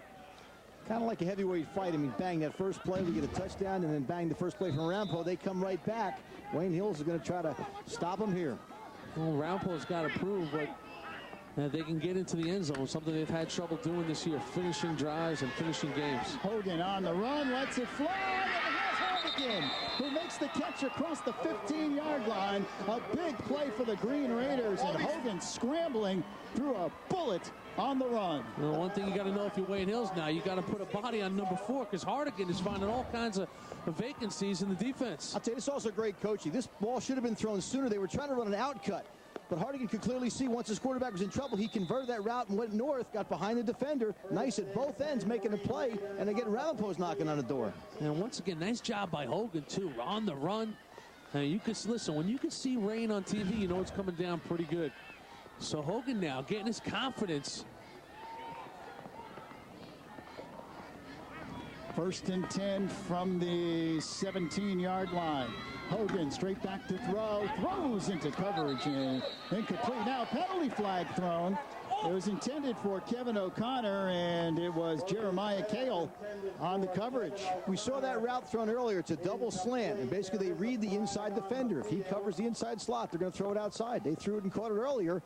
It was a collision that time. Again, very aggressive play there by Jeremy Cale, the quarterback. Tried to squeeze, and we'll see it on the replay here.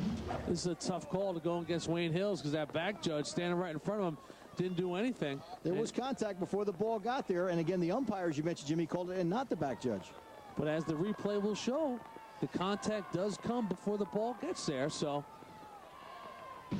Very close one, but hey, got to live with the calls and just play on. And for Ramapo now, golden opportunity. First down, the ball inside the 10 at about the 8-yard line. It is first and goal from the 8. Jeff Hogan, the senior quarterback, brings the Green Raiders up. He's got one setback behind him, and the handoff goes up the middle. Munier carries the football and takes it down near the 6. Again, trying to work inside and outside. They tried to work that jet sweep a few times, and Coach Gibbs is trying to come back inside with traps and what they call wham plays, where running backs will block those big inside defenders. Trying to find a way to crack this Wayne Hills defense. Big Matty Johnson. Chris Olson said Matt Johnson, one of the top defensive tackles I've ever had. Derek King, the one setback now behind Hogan, and he's got twin receivers over to the right side. Hogan throwing for the corner. He finds his receiver. Caught. Touchdown, Hardigan. Just like that, Ramapo comes back and answers the bell. Well, if that drive had a sponsor, it would have been Jeff Hogan and DJ Hardigan, because it was all them. Watch these guys go out at 19-4. Great little chemistry between quarterback and wide receiver. See Hardigan looking into his hand. DeSico is a little late on the play, and a perfect throw here by Hogan on a little fade. It's a 3-step drop. They both had man coverage out there. The two receivers crossed. Real nice job of the quarterback, Hogan, delivering the football. And they picked up a blitz inside as well to give their quarterback time to throw it. Nice job by Ramapo. Well, here's the freshman kicker, Ross Krautman, in to kick the extra point. His kick is on the way, and it is good, just good, inside the upright. 9:48 remaining in the third. Ramapo right back in it. Wayne Hills 14 and Ramapo 7. And remember, historically, nothing is decided at halftime in these games. It was just a year ago. Ramapo Wayne Hills in the annual classic. Here's A.J. Passari, Ramapo quarterback, looking up top. We talk about a Hogan in this game. How about the one last year? That's Chris Hogan into the end zone. It was 26-7 Ramapo at the half. Down 19, but in the second half, Mike Peischel and Wayne Hills just explode. To Alex Gibson, 5-yard touchdown, cuts the lead to 6. And in the end, it was Ray Van Peenan going left, 9 yards into the end zone, all the way back comes Wayne Hills. They win it by 1. Huge win for Chris Olson and company. They would go on to win a state title, so things can change in a hurry when you're talking about Wayne Hills and Ramapo. Now, Chris Olson talking to his all-state defensive end, Dave Ogden. And, you know, Coach probably not too pleased with his defense on that last series. Ramapo took it right down the field. They had to earn it, and they had to be creative. They weren't going to run on this defense, but a couple of nice throws and some great catches puts Ramapo back on the board. Krautman's kick to DeSico, 20-yard line. DeSico up the middle, pushes the pile across the 30 and up to about the 34. Let's check in with Eamon McAnaney. Well, Lou, I had a chance to talk to Ramapo coach Drew Gibbs at halftime, and we were talking about the 4th-and-1 play that they nearly converted in the first half. He said, hey, we got to make some of those plays in the passing game. That's been our problem all year, just off our hands, just a poor throw. We got to start making those plays. Well, from his lips to the football god's ears, because the passing game was certainly working on that drive, and Ramapo got right back into the ball game. Yeah, as I sat with Drew Gibbs on Thursday, he spoke about DJ Hardigan. He said, you know, DJ was banged up, not 100%, but he said, this is a guy we depend on to make plays in the football game. And boy, number 4 for Ramapo made a bunch of catches on that last drive and got the Green Raiders back. Kale in all sorts of trouble. Now lets it fly, and it's intercepted. Picked off at the 37-yard line. Graham Locklear picks it off for the Green Raiders. You talk about momentum, and again, we talked earlier about Wayne Hills being able to come out and not making the mistakes, not being themselves. We see some pressure here. Again, they're going to respect the fact that this quarterback can keep it. Forces the ball into coverage. Great effort stepping in front. Certainly no interference. And all of a sudden, gentlemen, it's a whole new football game. It was Devaney with the pressure, and Locklear forces him into a turnover. Now, you got to feel a little bit for Jeremiah Cahill here. I mean, that is asking a lot of him on a wet ball night, and he's still out there on defense and going both ways. So we got ourselves a competitive situation here. 7-point ball game. And Ramapo now with excellent field position. The ball will sit inside the 40-yard line at about the 37-38. So Ramapo calls timeout with 9:31 remaining. 14-7 the score, Wayne Hills. Well, this week on High School Weekly, you'll see a feature on the Legree brothers. A game of brotherly love, it says. Legree brothers feature, a recap of Freeport versus East Meadow. Terrific game out on Long Island. It's all coming up this week on the New Balance High School Weekly. Yeah, two brothers playing quarterback at two different schools. David, the senior, heading to Syracuse. Jeff, the junior, playing for the defending city champs, Fort Hamilton. I mean, hey, it's brother versus brother. We'll see that a little later on today. New York Giants, Tampa Bay Buccaneers, Tiki Barber versus Rondé Barber. We saw Eli versus Peyton to start the year. Well, for now, Chris Olson, he's not worried about any brothers. He's worried about the Green Raiders and Ramapo. Why now? Because win number 197 for Coach Olson is not in the books yet. Now they're battling. He knew he was going to have a contest coming in. Again, we talked about regardless of the records, Ramapo was going to bring their best.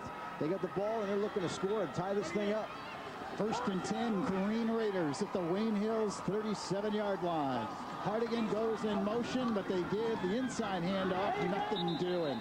Wayne Hills penetration too much. Coming in was Kyle Hanneberg, number 10, the defensive end. Also Dave Ogden in on the play. Yeah, Ogden, he just brings it. You could tell, too, that this group is basically saying, look, we're going to find a way to win this football game, and we're going to pick it up right now. And the defense is setting the tone. As you mentioned, Ogden coming all the way down the line of scrimmage, getting involved. Big Schultz taking on a couple of blockers. This defense wants to pick this thing up and change the momentum right now. What an athlete Ogden is. Also a star pitcher on the baseball team. And you know, this defense now just gave up their first touchdown of the year. So let's see how they respond here, working with a short field they have to protect. 2nd and 10, Hogan throwing and looking for Hook. Dan Hook is tight end, but he slipped on the pass route and never got to the ball. A nice design play, again, trying to get folks to chase the guys in motion, to look at the trip side and try to sneak the tight end out and see if they could get him the football. But you got to give Wayne Hills credit. Well coached, two guys all over it. This has become a heavyweight boxing match. These guys are getting after it. And Jeff Hogan has done an admirable job tonight. He has competed, and he has brought his Green Raiders back, and he's into it. Hey, he knows what Ramapo Wayne Hills is all about. He's been around it a long time. Hogan now rolling out, has some running room, and is put down. Oh, great open field tackle. Nicely done. Tim Waller comes in to make the play. Tim Waller's got 43 tackles on the season. I think he's quietly done a great job for this Wayne Hills defense, but you have to look at Hogan. Big, strong, athletic guy here. He's got to look in the mirror and remind himself how big and strong he is. I think if he lowers his shoulder and really decides to run, he might get a few more, but big guys like this can't stop when they're about to be tackled. Yeah, Waller has done an exceptional job tackling this year. 3rd leading tackler on the team. And look at that, right? That's textbook stuff right there. And textbook is consistent with what Waller's all about. He was named to the National Honor Society this week. So good job by Timmy getting it done in the classroom. And doing it on the field. You mentioned, Jim, 43 tackles coming in. 4th down play. Hogan straight back to throw. Going for the corner, and it is incomplete. Good coverage. It's knocked away by Kevin Barakat. And Wayne Hills will take over on downs. Breaking the action, 7:49 remaining in the 3rd quarter. Wayne Hills 14, Ramapo 7 on the Snapple Game of the Week presented by New Balance. And by that ball being underthrown, real nice job by Kevin Barakat, being in great position. Hardigan actually had to reach around and deflect it as if it would have been picked, but I don't think on that 4th down play it would have intercepted it. All right, let's check in with Eamon. Momentum shift that might about to happen. Wayne Hills coach Chris Olson grabbed his offense together before they take the field. He told them, relax. We are the defending state champions, not them. Let's go out and play like it. He knows that if they make this a 2-score lead, it'll be very tough to Ramapo to come back in the wet weather. Lou? All right, Eamon, 1st and 10 for the Patriots at the 35-yard line. The handoff in. Peenan gets a block and makes a big break across the 50-yard line. Van Peenan got a good block and then made a nice move, got free, and turned on the Jets. I think we're going to see a lot of him in the second half. I think the ball is going to be handed off, and I think they're going to try to take some pressure off of their quarterback. Give it to those big studs, those guys that have earned the paycheck thus far, and let them take you where you need to be. Van Peenan, again, nice cut, Jimmy. You've seen him do this before. That's his adjustment at the line of scrimmage is so brilliant that you saw him running to the pile left. And that's the kind of the quickness and the burst we're used to seeing out of Ray Van Peenan. But once again, right at the point of attack, that quick adjustment. on a first down play. It's Van Penen again and running over defenders and takes it across the 45-yard line. When you get the feeling, Coach, that Van Penen has got a little something to prove there. I don't think he loves seeing Jeremiah Cale having to throw the ball for this Wayne Hills Patriots team. He knows Wayne Hills is about him running the football, and he's trying to show everybody that that's what they should be doing right now. Ray Van Penen last year in the Group 3 semifinals, about 301 yards, 5 touchdowns versus Ramapo. That's a statement. That's a game. Second down and 4. Out of the eye, first man through the fullback. Wow. Massoud was met by Derek King, and that's the kind of a hit that Ramapo defense needs to wake them up a little bit. Oh, they're not going away. This is why the soccer fields are more and more crowded on Saturday mornings, because you don't want your kids meeting Mr. Derek King like that. Thought they could sneak a fullback trap in there like nobody was going to watch 34, but Mr. King, as you mentioned, was all over that. Just a great fill by King. Squares up and lets the rip. Attaboy, Derek. You got to be excited to make a play like that. Derek King in the middle of that Ramapo defense, coming in with 45 tackles, 28 solo on the season. Third down and 5. Failed play action. Throws outside, intended for Fulham, and it's incomplete. Again, we're seeing great pressure off the edge. Brett Devaney again is coming after him. This Wayne Hills offense is struggling. You can see they've averaged 389 yards a game throughout the year. Today, 76 yards. Part of it, I guess, is this Ramapo defense playing well and some mistakes we've seen by this Wayne Hills offense. You see good pressure on the play action, forces Cale to throw before he wanted. DeSico in to kick it away for the Patriots, averaging 30 yards per kick coming in. And Hardigan is back deep for Ramapo. High snap. DeSico's got it. He rockets one. It bounces inside the 10. It's going to be down by the Patriots at the 6-yard line. This is a game, Wayne Hills Ramapo, just chock full of history, legendary players, legendary coaches. I mean, you talk about going back to the year 2000, Ramapo versus Wayne Hills. The quarterback is touchdown Tommy Gross. Tommy Gross looking. He's got a man. That man is Jeff Miller into the end zone. Ramapo, this was their day. Back to passes, Wayne Hills. Into coverage, the ball goes. And guess who the head coach for the Ramapo Green Raiders was on this day? Legend Mike Mielo in his final game as the Ramapo Green Raiders head coach wins it. And look at this emotional meeting. You talk about guys with mutual respect. Chris Olson and Mike Mielo as they met for the last time on the gridiron. Boy, that's a great shot there. You're right, Jim. That's great respect. You could just see it in their faces there as they met at midfield. And Mielo's back coaching now at William Patterson, and taking over him, of course, was Drew Gibbs. And what Gibbs has just done Gibbs has coached 10 times against Wayne Hills, and they are 5-5. So it's been just a great competitive slugfest. Yeah, Drew inherited a great program from Mike, but again, to Drew's credit, he also continued to build on his own and has done a phenomenal job since he's been there. He's won 3 conference titles in his 6th season, 2 Group 3 state sectional titles. So Ramapo certainly has had their great moments over the past 6 years. There's a tradition there as well. Second down and 10 for the Green Raiders. And trying to come around the end is Hardigan, and he's banged down at about the 8. Again, we've seen earlier, Wayne Hills is doing a phenomenal job of using their hands on defense. Danny DeSico doing a great job of stuffing that thing, forcing it back inside. Ogden, Hannenberg, both of those defensive ends doing a great job. These guys are playing real hard every snap. Again, it was Ogden, too, coming down the line of scrimmage. Dave Ogden at 230 pounds. He's able to use his quickness along with his physical prowess. It is third down and about 7 for Ramapo at their own 8-yard line. Coaching 4 minutes, 15 seconds remaining in the third quarter. Still very much a game. Wayne Hills 14, Ramapo 7. Precarious play here, 3rd and 7, backed up deep with a wet ball. And Hogan, a quick kick out of the shotgun. He lets it fly. It takes a good Ramapo bounce across the 50-yard line and is down right at the midfield stripe. So Ramapo kicking it out of there on a 3rd down play. Coach, one of the luxuries of having your quarterback, that's also your punter. I was just going to say that, Jimmy. You're absolutely right. And a great call, I think, on the part of Coach Gibbs. 3rd and long, as you mentioned. We're both getting a little nervous, wondering what we're going to see.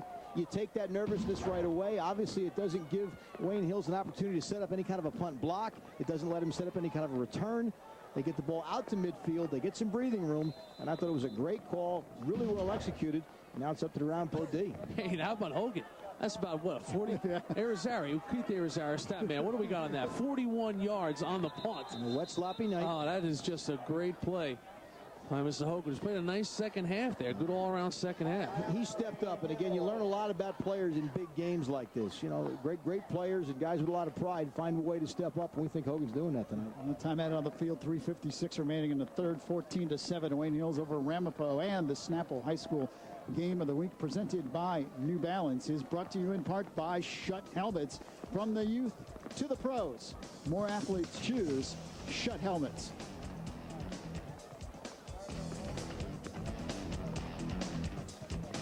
So on a rainy night here in northern New Jersey, Wayne Hills hanging on to a 14-7 lead.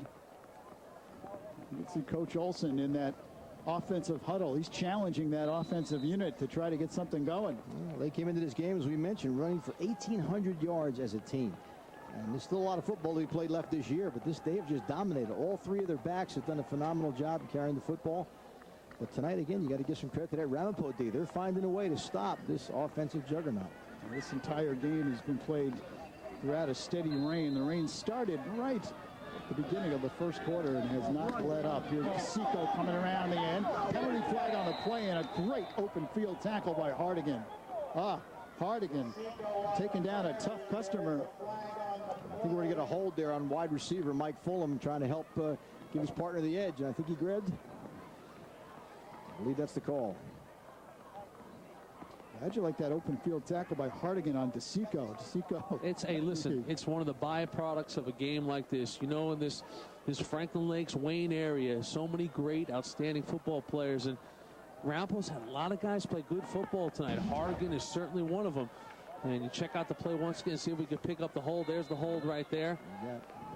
But Hardigan coming up and making a stop. You talk about Hardigan and King and Schofield and a lot of these guys have just played good, physical, tough football tonight. You brought up a good point earlier, too, in the broadcast. The fact that so many of these guys know each other. You know, they go back to childhood. So this game is going to have to last for a lot of these guys, especially these seniors. They're going to make sure they go down swinging. First down and 25. Nothing doing. Van Peenan is hit at the line of scrimmage and dropped. And it was Graham Locklear who locked him up and brought him down. And Graham, another one of those guys who's played a good physical game, making a lot of plays tonight. This is what you ask. Look at him, swims right by the offensive guy and comes down the line of scrimmage to make a good play with his quickness. You look at a guy who's only about 5'10", 195 pounds compared to some of those behemoths that we see from Wayne Hills up front. His quickness, his athleticism, he's moving every play. He's doing it with quickness. And again, we're seeing Wayne Hills go backwards. Ramapo has tackled tonight, and they've done a great job of being physical. They have not been intimidated by the size of Wayne Hills. We're going to check the clock. I don't believe the scoreboard clock was running, and it should be running at this point, so they're trying to remind the folks to keep this thing running. They're checking the clock, and also it's, I don't know if it's entirely the clock, or I guess it is entirely the clock. The clock should be correct. Should be second and 21. The clock wasn't running. I mean, it was a running play, obviously, here. They wanted to make sure they continued to let it run, and for some reason it stopped. And here it goes. 14-7 the score. Second down and 21. Football at the 39-yard line. Your Wayne Hills especially, in your home, you want to make sure that thing is running here. The clock is their friend. 3 minutes now left in the third. Out of the eye. Kale going up top. Floating it down the sideline. Incomplete. A little bit of pushing down there, but no call. Kevin Barracat saying, hey, I was interfered with, but no flag thrown. Nice job by Kevin O'Connor, number 5. He bailed Jimmy right now. He saw the ball going deep. He gave a big cushion. Really wasn't anything there. Again, it's amazing how aggressive they are being with Kale throwing the football. I mean, we saw Ray Van Peenan kind of shot out of a cannon on their last series, and yet they continue to try and have Jeremiah Kale do some damage with his arm. It is 3rd and 21 for the Patriots. They got too many good 3rd and 21 plays either. Well, especially in the rain like this, or slippery football. Hale comes up in the shotgun. He's got backs standing right beside him. He's straight back to throw. Now on the run, he fires over the middle to his big tight end, Scotty Schultz. He makes the catch, takes it across the 50-yard line and down to the 46. So a well-designed play there, short of first down yardage. It'll bring up a 4th and 5. I don't know if he was the primary receiver a little bit. A nice job of the quarterback using his athleticism there. Jeremiah finding some space. And I'm telling you, you can't miss Schultz. That big tight end parks himself in the middle. You can see him from the Hubble telescope, man. Hey, those guys from Iowa, they stand out in the crowd. And Cahill getting his first completion here, checking off a couple receivers. And Scotty Schultz moved to Wayne from Iowa before his freshman year. Also the starting center on the basketball team. And really kind of a hidden gem, Scotty Schultz, as far as recruiting. I like what he's able to do on the football field. Line drive kick. Hardigan takes it on the run at the 10, breaks the tackle, and then brought down at the 10-yard line. Barraquette down on the tackle for Wayne Hills. Well, of course, this is a great rivalry, Wayne Hills and Ramapo, but is there any better rivalry than the one we'll see next week? Oh, our number 2 team in white. Don Bosco, through the years, the great ones have crossed through this game. It's been Toll and Isaiah Williams and company. When you talk about this game, you talk about guys just laying out. Brian Cushing, that was Callahan from Sims a year ago in the big game. How Joe Dottino has moved on. But you know one thing, it's always interesting when it's Bosco and Bergen on the Snapple Game of the Week presented by New Balance. Next week, our number 2 team, our first look at Matt Sims and company. 1st and 10, Ramapo at their own 10-yard line. Here's a handoff, trying to break outside, nothing doing. A short pickup on the play. Andrew Imperator carried the football. That's his first carry of the game. I'd say it's tough right now for Drew Gibbs because, you know, you'd like to be creative, Jimmy. You talked about him taking shots and doing things, but they know it's a one-score game right now. You got the ball backed up in your own end. We saw him quick kick on the last drive. You know, you like to take a shot, but this is certainly not the location. So they're trying to give themselves some breathing room. Right now, it's all about field position. No room for errors here, that's for sure. 2nd down 8 here with 1:20 and counting down in the 3rd. Imperator again looking again outside and nowhere to go. Again, it's Tim Waller in on the tackle. Just great quickness off the edge by Waller, and he just closed that play down. The thing that jumps out at you, all these defenders for Wayne Hills, they don't stay blocked. They're quick. Waller coming inside out, as you can see, Jimmy. They're trying to block the edge. Great angle. He saw that the whole way. Great angle of pursuit. And as you mentioned earlier, they make the tackle when they get there. That's huge. There's nobody missing tackles here. God, you saw on that replay, we had Waller all the way on that one. And just great instincts to the football. Down at 35 seconds. Clock ticking in the 3rd. 3rd down and 12. From behind center, Hogan going deep, and it's incomplete. His receiver cut in. The pass went out, although it could have been for Hardigan, who was down on the sideline as well. Well, he's feeling a lot of pressure in the pocket, Hogan. He's got to throw this ball before he wants to. You see Ogden coming off the edge. Ogden was in his face. Again, watch the pass rush here. Explodes out of his stance, runs right through the blocker, knocks King right into the lap of his quarterback. And as you mentioned, Jimmy, that's not going to be good for quarterbacks. He can't set on a 3-step drop. Got to try to find a way not to let these Wayne Hills return guys catch it on a fly here. Hogan from the end zone. It's a line drive kick. Marsan to the 25-yard line. You see, credit the Wayne Hills defense there, Coach Mantz, because they take him on a 3-and-out, a line drive punt, and just like that now, you're setting up shop with ultimately a short field at the 25. So just 11 seconds left here in the 3rd quarter. With the 1st and 10 Wayne Hills at the 35-yard line. Field position and the exchange on the punts obviously is a major advantage right now for Wayne Hills. Ball in the 25 going in. This is a huge point in the ball game because obviously Wayne Hills cashes in here. This thing's just about over by 2 scores. Ramapo's got to find a way to stop him. And just a good job by Marson to come up and catch that punt on the fly. Don't let it bounce and roll backwards. Now look where they are because he came up and caught it. Now a timeout taken by the Patriots. See Coach Olson trying to get him squared away. Apparently they had some sort of a problem lining up, getting personnel where they're supposed to be. And new quarterback again, sometimes you're not going to get that play right.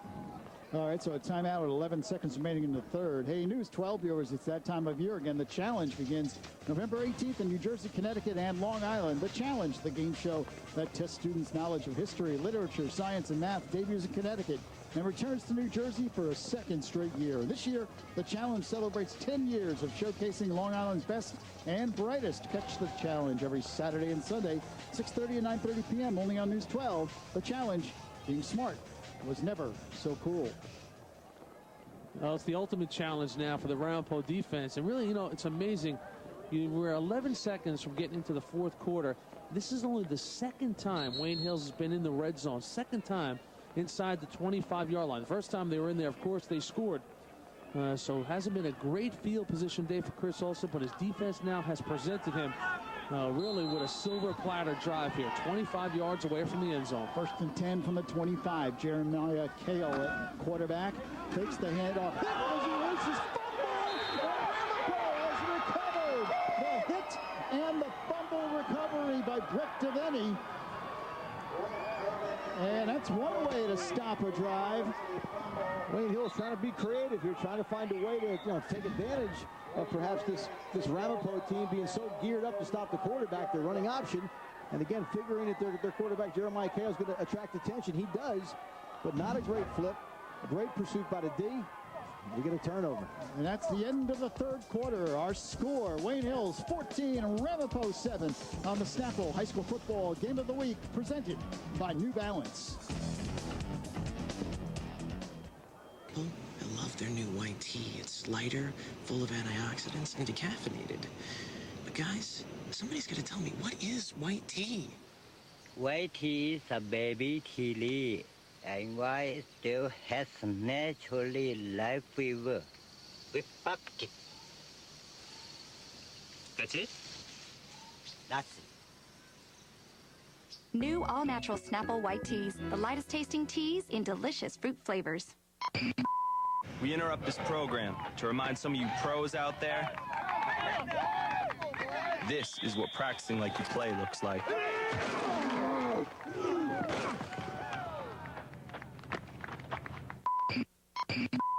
We interrupt this program to remind some of you pros out there, this is what practicing like you play looks like.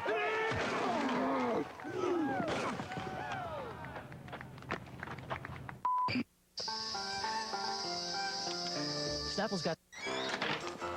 Everybody's talking about the Optimum Double Play. 2 great services, each just $29.95 a month for a year when you get both together.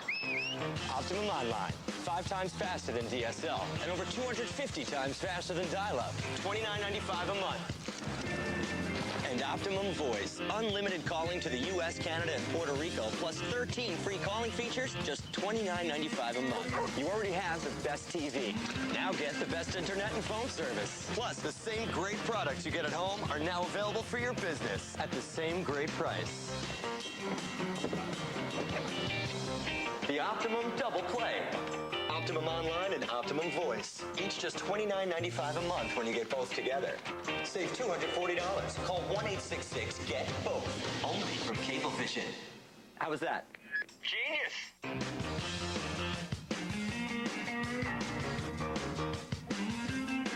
Wayne Hills, where the Patriots lead Ramapo by the score of 14-7 on the Snapple High School Football Game of the Week. And, of course, a big weekend of high school football coming up. Let's check in with our buddy Mike Quick to see what he has on the New Balance High School Weekly. Hey, Lou, it's nice to have you back. Jimmy was saying you took last week off because you were intimidated of the trivia questions. I didn't believe him, but then again, you haven't gotten any right either, buddy. Now, Eamon back on the sidelines. Lou, we have you back in the booth, and it's great. So our whole team is together, and our whole team will be together next Tuesday night on the New Balance High School Weekly presented by Max Preps. We have a huge game being played out on Long Island to show you. The unbeaten Red Devils of Freeport taking on the unbeaten Jets of East Meadow. Should be a lot of fun. And then later that day, once beaten Chaminade and our number 3 team, St. Anthony.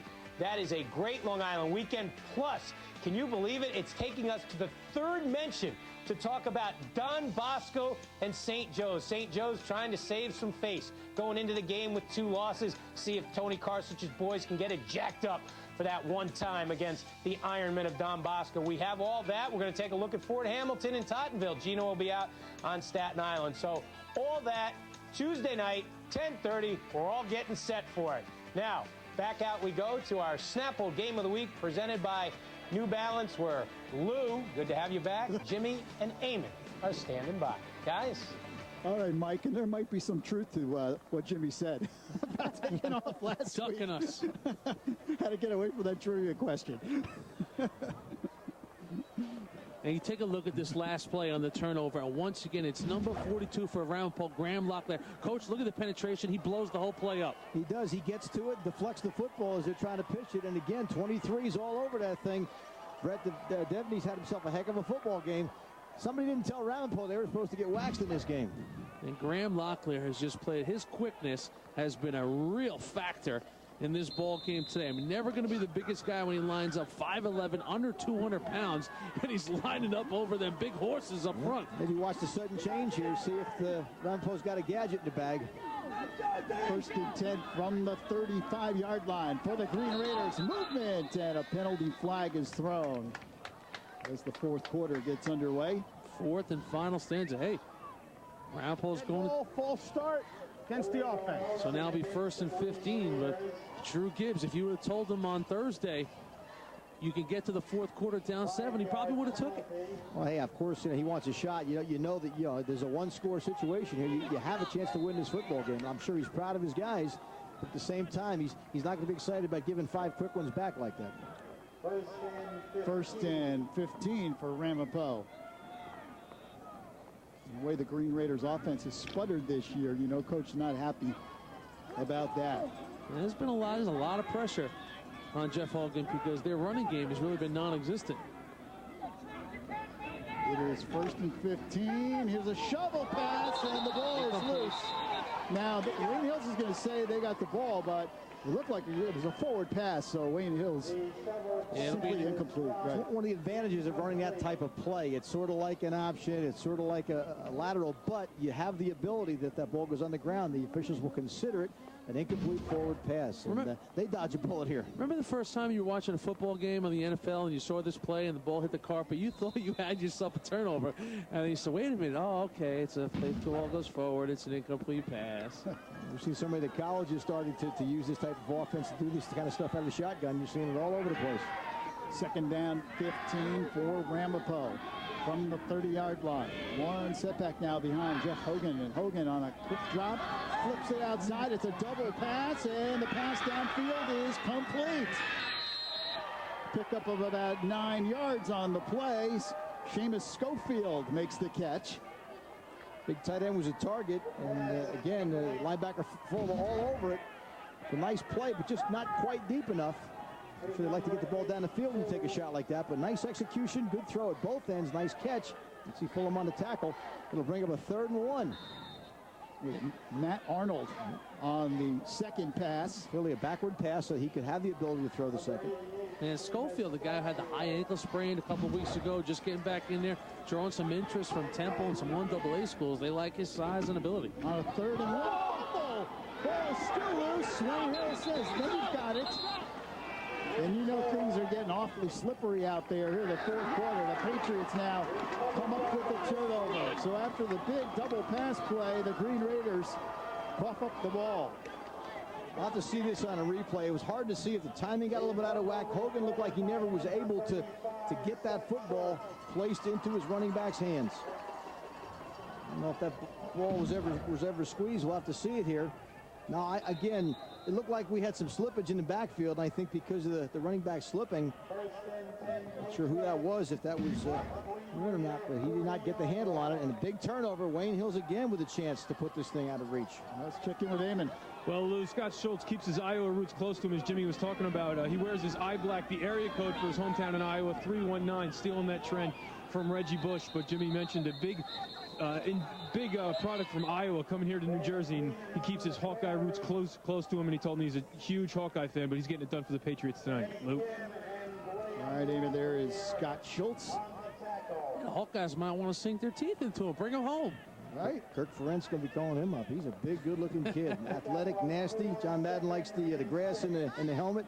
This guy comes to play. Let me tell you, he gives you all he's got every snap. Those Hawkeye fans will be like, got ourselves a Jersey boy. Then the next guy will say, no, that's a born and bred Hawkeye right there. He's been cityfied now. I don't know. Yankee. He can lose his Iowa card. 6'4", 262. And, of course, he does it on both sides of the ball. Second down play, and a big hole for Van Peenan. He takes it all the way down to the 25-yard line. Jimmy, how many times would you give that young man the football tonight? Yeah, the next 10 minutes would belong in 21's gut as he clears a little turf from the helmet. Ray Van Peenan now. You got yourself a senior, a solid, steady ball case. See him hit the hole, strong with the ball. And Ray Van Peenan will turn it up north and south. Great push, too. Watch the tight end. We just talked about Schultz just caving in linebacker. He ran about 15 feet before anybody was near him. And Van Peenan and DeSico, I think it's time for these guys to pick up some slack here. On a first down play, Van Peenan breaks one tackle, but can't get away from the second man. This is flung down to the ground. Yeah, Eddie Manning's going to finish it, but first penetration was Derek King. But a good job by Eddie Manning there. Eddie Manning, who started at center last year, another guy who's getting it done in the classroom. You see Van Peenan hobble off. So DeSico comes in. You've seen Ramapo give up a couple of plays here and there, but yet this defense finds a way to come up with a stop. They're slanting, they're angling, they're beating some of the Wayne Hills players across the face, not being blocked, utilizing their quickness, good angles to the football, and we're going to see if Van Peenan's going to be able to come back. Yeah, Van Peenan, you see Margaret Doherty there. That's the team trainer, a longtime trainer for Wayne Hills. She's had her hands full with Van Peenan and company. And off up the middle, and breaking tackles. Marsan takes it down to the 15-yard line. When you look at the numbers here, this is a balanced offensive attack. I mean, DeSico's run for 680-something yards coming in with 12 touchdowns. Marson's got almost 440 yards coming into this ballgame. He's averaging 9 yards a carry. And as you mentioned, Van Peen has done a great job coming back. So they do have some other weapons here. So it's 3rd and 1 for the Patriots. Down to 8:20 remaining here in the 4th. And you see Ray just trying to work it out. Of course, Eamon's right on the scene there. Big to get him back, too, not just physically on the field, but I think he gives him an emotional lift as well. And a big hole. Marsan takes it. And he's inside the 15 down to about the 13-yard line. That's a first down for Wayne Hills. I like what Marsan's doing, too. The junior is playing with some emotion tonight. Yeah, this is his first crack at Ramapo and getting some touches in the ball game. And he knows what this rivalry is all about. Return the opening kickoff in the second half for a TD. And every time he touches the ball, good things seem to happen. He's up for it. A lot of energy, a lot of toughness. He's going to run over people and find ways of making plays. And he's the kind of guy that you want to get the football to. Football family. You mentioned his grandfather, Denny, used to be the D-line coach for the Giants, now with the Jets. So I'm sure he's enjoying watching his grandson on the Snapple game of the week. Patriots come up in the eye. Marsan's got a huge hole and cuts it towards the end zone. Touchdown, Wayne Hills. This is bread and butter. This is what Wayne Hills does. They run power, they run counter. We'll get another look at this again, Jimmy, but just again, the vision, the explosiveness, this guy's going to find a way to score. He had Massoud out there. You know, Massoud knows those guys are going to get the headlines. The Van Peenans, the DeSicos, and the Marsans. But watch 34 out there, paving the way, running through guys, and Marsan smells the end zone and finds it. So Scott Schultz in to kick the extra point, DeSico to hold.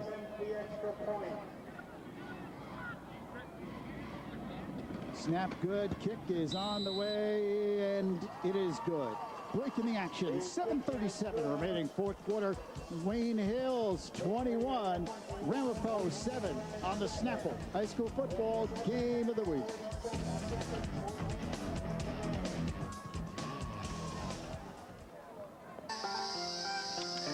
Snapple's got this new green tea. It's got lots of this thing, EGCG. So I'm going to find out what EGCG is. EGCG is an antioxidant in green tea that helps boost metabolism. So it's just like walking up these stairs. And down. Introducing Snapple's new green tea with the most EGCG on Earth. Go get it, boy. Good boy. Come here, boy. Oh, it's a good boy. Good boy. Your turn, Simmons. Simmons. Good boy. Your turn. When flying internationally, it's better to arrive well rested. Fly Continental's Business First, rated #1 international business class. You have great hair. Continental Airlines. Work hard, fly right. Welcome back to the Snapple High School Game of the Week presented by New Balance's Wayne Hills leads Ramapo 21-7. And the reason why Ray Van Penen was able to come back and play for Wayne Hills this year was because of a determined and motivated rehab effort after suffering that injury in the scrimmage against Don Bosco. Coach Chris Olson told me he attacked his rehab the way he attacked practice and attacked games. 2 to 3 hours of rehab a day. Ray Van Penen told me he didn't know what was more painful, the rehab or missing practice. But he said he was determined to return this season. He felt like he was letting his teammates down since he was a captain in his senior year. He said, I know I missed 5 games, but I am back and I am ready to help this team win another state championship. Coach Chris Olson told me he was amazed at how hard he rehabbed and the fact that he was able to come back so quickly. Now, he did ding it up a little bit on the last drive, so he's probably done for the night. But Ray Van Penen is back for Wayne Hills, and he's going to help the Patriots, hopefully for them, win another state championship. Now let's send it back to Lou upstairs. All right, Eamon, and that's a shot of a warrior, huh? He's got the grass in the face mask there. He's got mud all over the arms. You see, led New Jersey in points last year, touchdowns 38, and he did just what you have to do after the injury. He was running up and down the sidelines in front of his coach. He was running up actually on the field to show Chris Olson, I'm okay, coach, so if you want to put me back in there. Schultz kicks it off. High end-over-end kick that is taken at the 15-yard line. To the 20, and then right up the gut across the 30-yard line. That's a good return. Devaney brings it back for Ramapo. Van Penen, 85 tough yards tonight, but as that guy, Marson, finished off with a 13-yard TD run, but Marson, 3 carries, 25 yards, and what a night for Marson, man. Just shows the depth at positions they have on this team. I mean, we talk about DeSico, Van Penen, and Marson is the guy who's made the biggest impact tonight. You're right, Jimmy. I think that gives him 10 touchdowns on the year now, if I'm correct. They can score from just about anywhere with a lot of different folks. It's 1st and 10 on Ramapo. Hogan flips it outside. Munier makes the catch, takes it up the sideline. And he's close to first down yardage. Banged out of bounds by Waller. But good pickup on first down. The 2 scores right now does an awful lot here for Wayne Hills. Obviously, the Ramapo offense has struggled to begin with, but now the clock is also working against them. They have to try to move the football and try to get out of bounds and save as much clock as they can, needing both of these scores. So Chris Olson's club again executing in the 4th quarter. Taking a decided advantage in this game. They put a world of pressure now on Hogan and Ramapo with 2 scores with only 7.5 minutes to go. It's 2nd down of 1 for the Green Raiders. Kevin O'Connor goes wide to the right. Twin receivers wide left. Hogan throwing over the middle, incomplete. Intended for Hardigan. Trying to clear out that defense, get those linebackers to get deep, and then they're trying to run, they go a shallow crosser. They're trying to get Hardigan underneath, catching the ball in space, and hopefully giving him the ability to run with it after the catch, but just could not make the throw and catch. That brings up the 3rd and 1.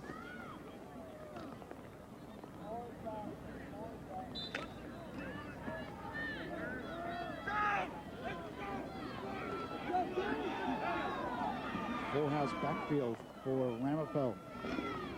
And they do run it on 3rd and 1. Good surge by the offensive line on the left side. As Munier carried the football, and he should have enough for the first down. Pretty good push, and I think his lack of size sometimes actually works to his advantage. He found a little crease in there between some of those big defensive linemen for Wayne Hills, and I believe they got enough for the first down. First down, Green Raiders. Watch the surge up front here, and again, they just get enough. Munier can find that little seam and actually runs around some of those big defenders, right in between Scott Schultz and Matt Johnson. It is 1st and 10 on Ramapo from their own 42-yard line. Derek King, the man in motion, and the handoff goes off tackle once again. This time the push goes across the 45 to the 46 or 47. Munir again on the carry. Pick up a 4, 2nd and 6. One thing we've seen at Ramapo tonight is what Drew Gibbs told me. You know, I said, Drew, 1-5, give me the temperature of your team. And he said, Jimmy, these guys have not quit. And that's hard, you know, for kids that are used to having so much success at every level at 1-5. But we saw it tonight. They came out with a lot of fight and a lot of spirit in this game. And we know they're probably not going to have enough to challenge for a victory here, but they had a great showing. Hogan in trouble, and Ogden takes him down. Dave Ogden with a tremendous rush. Flips Hogan for a big loss. Wayne Hills bringing an all-out blitz, bringing more guys than Ramapo could block on that edge. And again, who are you going to block? They all tried to slide down. The running back can only take one. As he tried to take a shot at Van Peen, and you certainly don't want to give up number 55. He'd be the first guy I'd look for. Well, this is Davey Ogden's last hurrah against Ramapo. You know, usually they play him twice in a year. That won't happen this year. So, you know, Ogden, wants to go out with a bang against the Green Raiders and leave a little Ogden impression on him. But his quickness is so much to handle. 230 pounds, got one of those great football frames to build on. He's a little sore tonight, too, guys. He dinged himself up early on, but you're not going to get him out of this football game. 3rd down and 12. Hogan rolling out right side, flips outside, and it is incomplete. A valiant try by DJ Hardigan. Yeah, Hardigan has left it all on the field tonight. Again, looked like originally they were going to try to run that wheel route and get him up the field, but one more time, Jeff Hogan under pressure. And guess who? 55 was in his face, forced him to throw off balance. He's going to be pretty tired when he gets home tonight. Yeah, Hardigan 66 receiving yards. And Hogan's been a warrior tonight, too. The point you mentioned, Jimmy. These guys from Ramapo, they came to play. Hey, they've always had quarterbacks that are warriors here. You go back last year, Passari. Get out here! Hogan on the punt, Tasico on the return, and puts on the brakes. Interesting play by Tasico as he put the brakes on the sideline. Let's check in with Eamon. All right, Lou. Well, you know, you talk to these coaches, and the reason why they're able to sustain success is because of the youth programs in their towns. Chris Olson's always talking about the youth programs in Wayne. And one of the perks for the youth players, the Wayne PAL Wolfpack, they got to be in the locker room with the varsity before the game today. They got to take the field with the varsity today, and they're undefeated this season. And Jimmy and Lou, if you want to start preparing for Wayne Hills Ramapo 2009 in 2 weeks, the Wolfpack taking on the undefeated Wyckoff youth team. Those are the names you guys will be saying on the Snapple High School Game of the Week presented by New Balance in 2 or 3 years. Eamon, let's get a prediction from the kids. Get a prediction. All right, who's going to win, Wyckoff or the Wolfpack? Of course the Wolfpack. All right, from MSG to the bulletin board, fellas. All right. I like that. Started early. Marson carried the football across the 35 up to the 36. Who's that? Scadulo making that prediction there? All right, I like it. All right, Seven. You got it, baby. So that is the Wayne Hills Ramapo game of the future. A couple years down the road. There's a lot of future. Kevin Olson on the sidelines. Coach Olson's youngest son turned 12 yesterday. Happy birthday, Kev. Of course, wants to join in the great tradition of Olson sons. Of course, Greg, a junior at Miami. You listen, Greg Olson Jr. will be the first tight end taken in the NFL draft next year. You can mark it down. His son, Christian Olson, now in his senior year at Virginia. Probably move on to be a college football coach. What a football family. There's a spin by Marson across the 40 and up to the 41. Hey, you talk about the Olson family tradition. Hey, these two guys used to throw it to each other. This is the quarterback, Christian Olson. Who's he throwing it to? His brother, Greg Olson. It's a huge weekend for brothers, man. We got the Legrees, we got the Barbers, we got it all. This is Christian to Greg. From Virginia to Miami they go, and Greg Olson, you'll see him in the NFL, and old Coach Olson is so proud. He's looking forward to getting Kevin in there, too. Little Kev Olson, always down on the sideline giving Daddy some pointers, and next year, or a few years down the line, he'll be another quarterback. 3rd down at about 3 for Wayne Hills from the 42-yard line. DeSico goes in motion, and a throw over the middle, incomplete. Kale was throwing for Schultz, but just out of reach. Stops the clock with 3:12 remaining in the fourth. Did a nice job there around point coverage, trying to do all that they could to cover the big tight end. Dan Hook was underneath, and again, they're going to keep battling. Fourth down, they're going to get an opportunity to get the football back here with 3:12 and see if they can find a way to score 2 touches in 3 minutes. So DeSico into kick it away. Hardigan is back deep for Ramapo. Good snap. DeSico with a line drive kick, bounces at the 20, and Hardigan thought about picking it up, but then thought better of it as it rolled inside the 25-yard line down through about the 22. I mentioned Greg Olsen, former Patriot, going to the NFL. Was a former Green Raider who's in the NFL. You remember that guy, Coach Mantz? Oh. Here's the blonde bombshell, the southpaw, Chris Sims, one of the greatest Raiders ever. Chris Sims could just flat out let it fly. Any route on the field, this guy could throw it. From Ramapo to Texas, he went Nicky Gallo down the sidelines. The legendary victory over Hoboken in the 97 state final. Chris Sims, hey, we wish him well. Terrible injury earlier this year for the Tampa Bay Bucks, mending at home. Phil Sims in contact with Mike Quick. Chris is doing well. Can't wait to see him back out there on the NFL gridiron. On a 1st and 10, here's Hogan, gets away, now tucks it in, takes it up the sideline, gets a block, and then is drilled out of bounds at the 35-yard line. I'll tell you, Ramapo is going down kicking and screaming, man. They're going to fight right through the bell here. Again, a real nice job by the quarterback, Hogan, being an athlete. And something else you had to notice there, too. Number 4, Hardigan, is going to do all that he can to get out in front of his quarterback and make a play. Great block. This team is going to keep fighting. From the 35-yard line, it's 1st and 10, Ramapo. Clock ticking down, 2:40 left in the fourth quarter.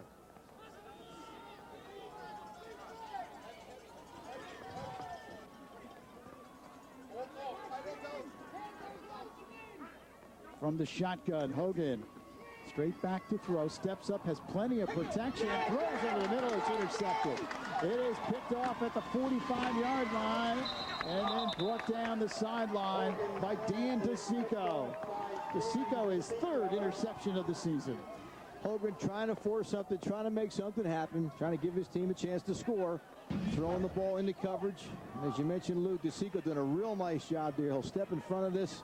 As you see the release and the throw, jumps in front, tucks that thing away. Wayne Hills football. Number 1 priority, hang on to it, and then get what you can. Yeah, 8th interception for their team overall this year. So DeSico now the Patriots will try and run out the clock. 2 minutes to go. And it was a hard-fought battle. I mean, probably a battle most people didn't, hey, all of us didn't predict. Well, Ramapo brought it. And the second week in a row, you know, kind of the game is hung in the balance in late 3rd quarter for Wayne Hills, but they're gutsy. And you know the big question from Chris Olsen, where's Mike Quick, baby? Because Chris Olsen came tonight with Mike Quick's famous roast beef sandwich from right around the corner. He's going to be looking for him. He's going to say, come on, where's Quick to pick up the roast beef sandwich? You know, it comes from the Preakness Deli right here in Wayne. Look, I think Eamon took a bite out of that down there on the sidelines. Come on, We're going to check dental records. I don't know, Jim. You could be in trouble. The boys at the Preakness Deli whipped up the roast beef sandwiches. Chris Olsen had them in hand when he arrived. And Quick, we're going to enjoy those after the game, buddy.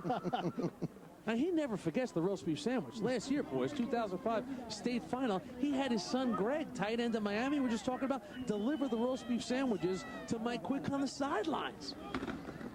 2nd down, 8. Marson trying to get outside, then tried to cut it back in, and it was brought down. Hardigan again on the tackle. I'll tell you, what a game DJ Hardigan has played. He has been all over the field. He has battled, and he's had his share of adversity, I guess, and overcoming an injury, and he's left it all on the field tonight.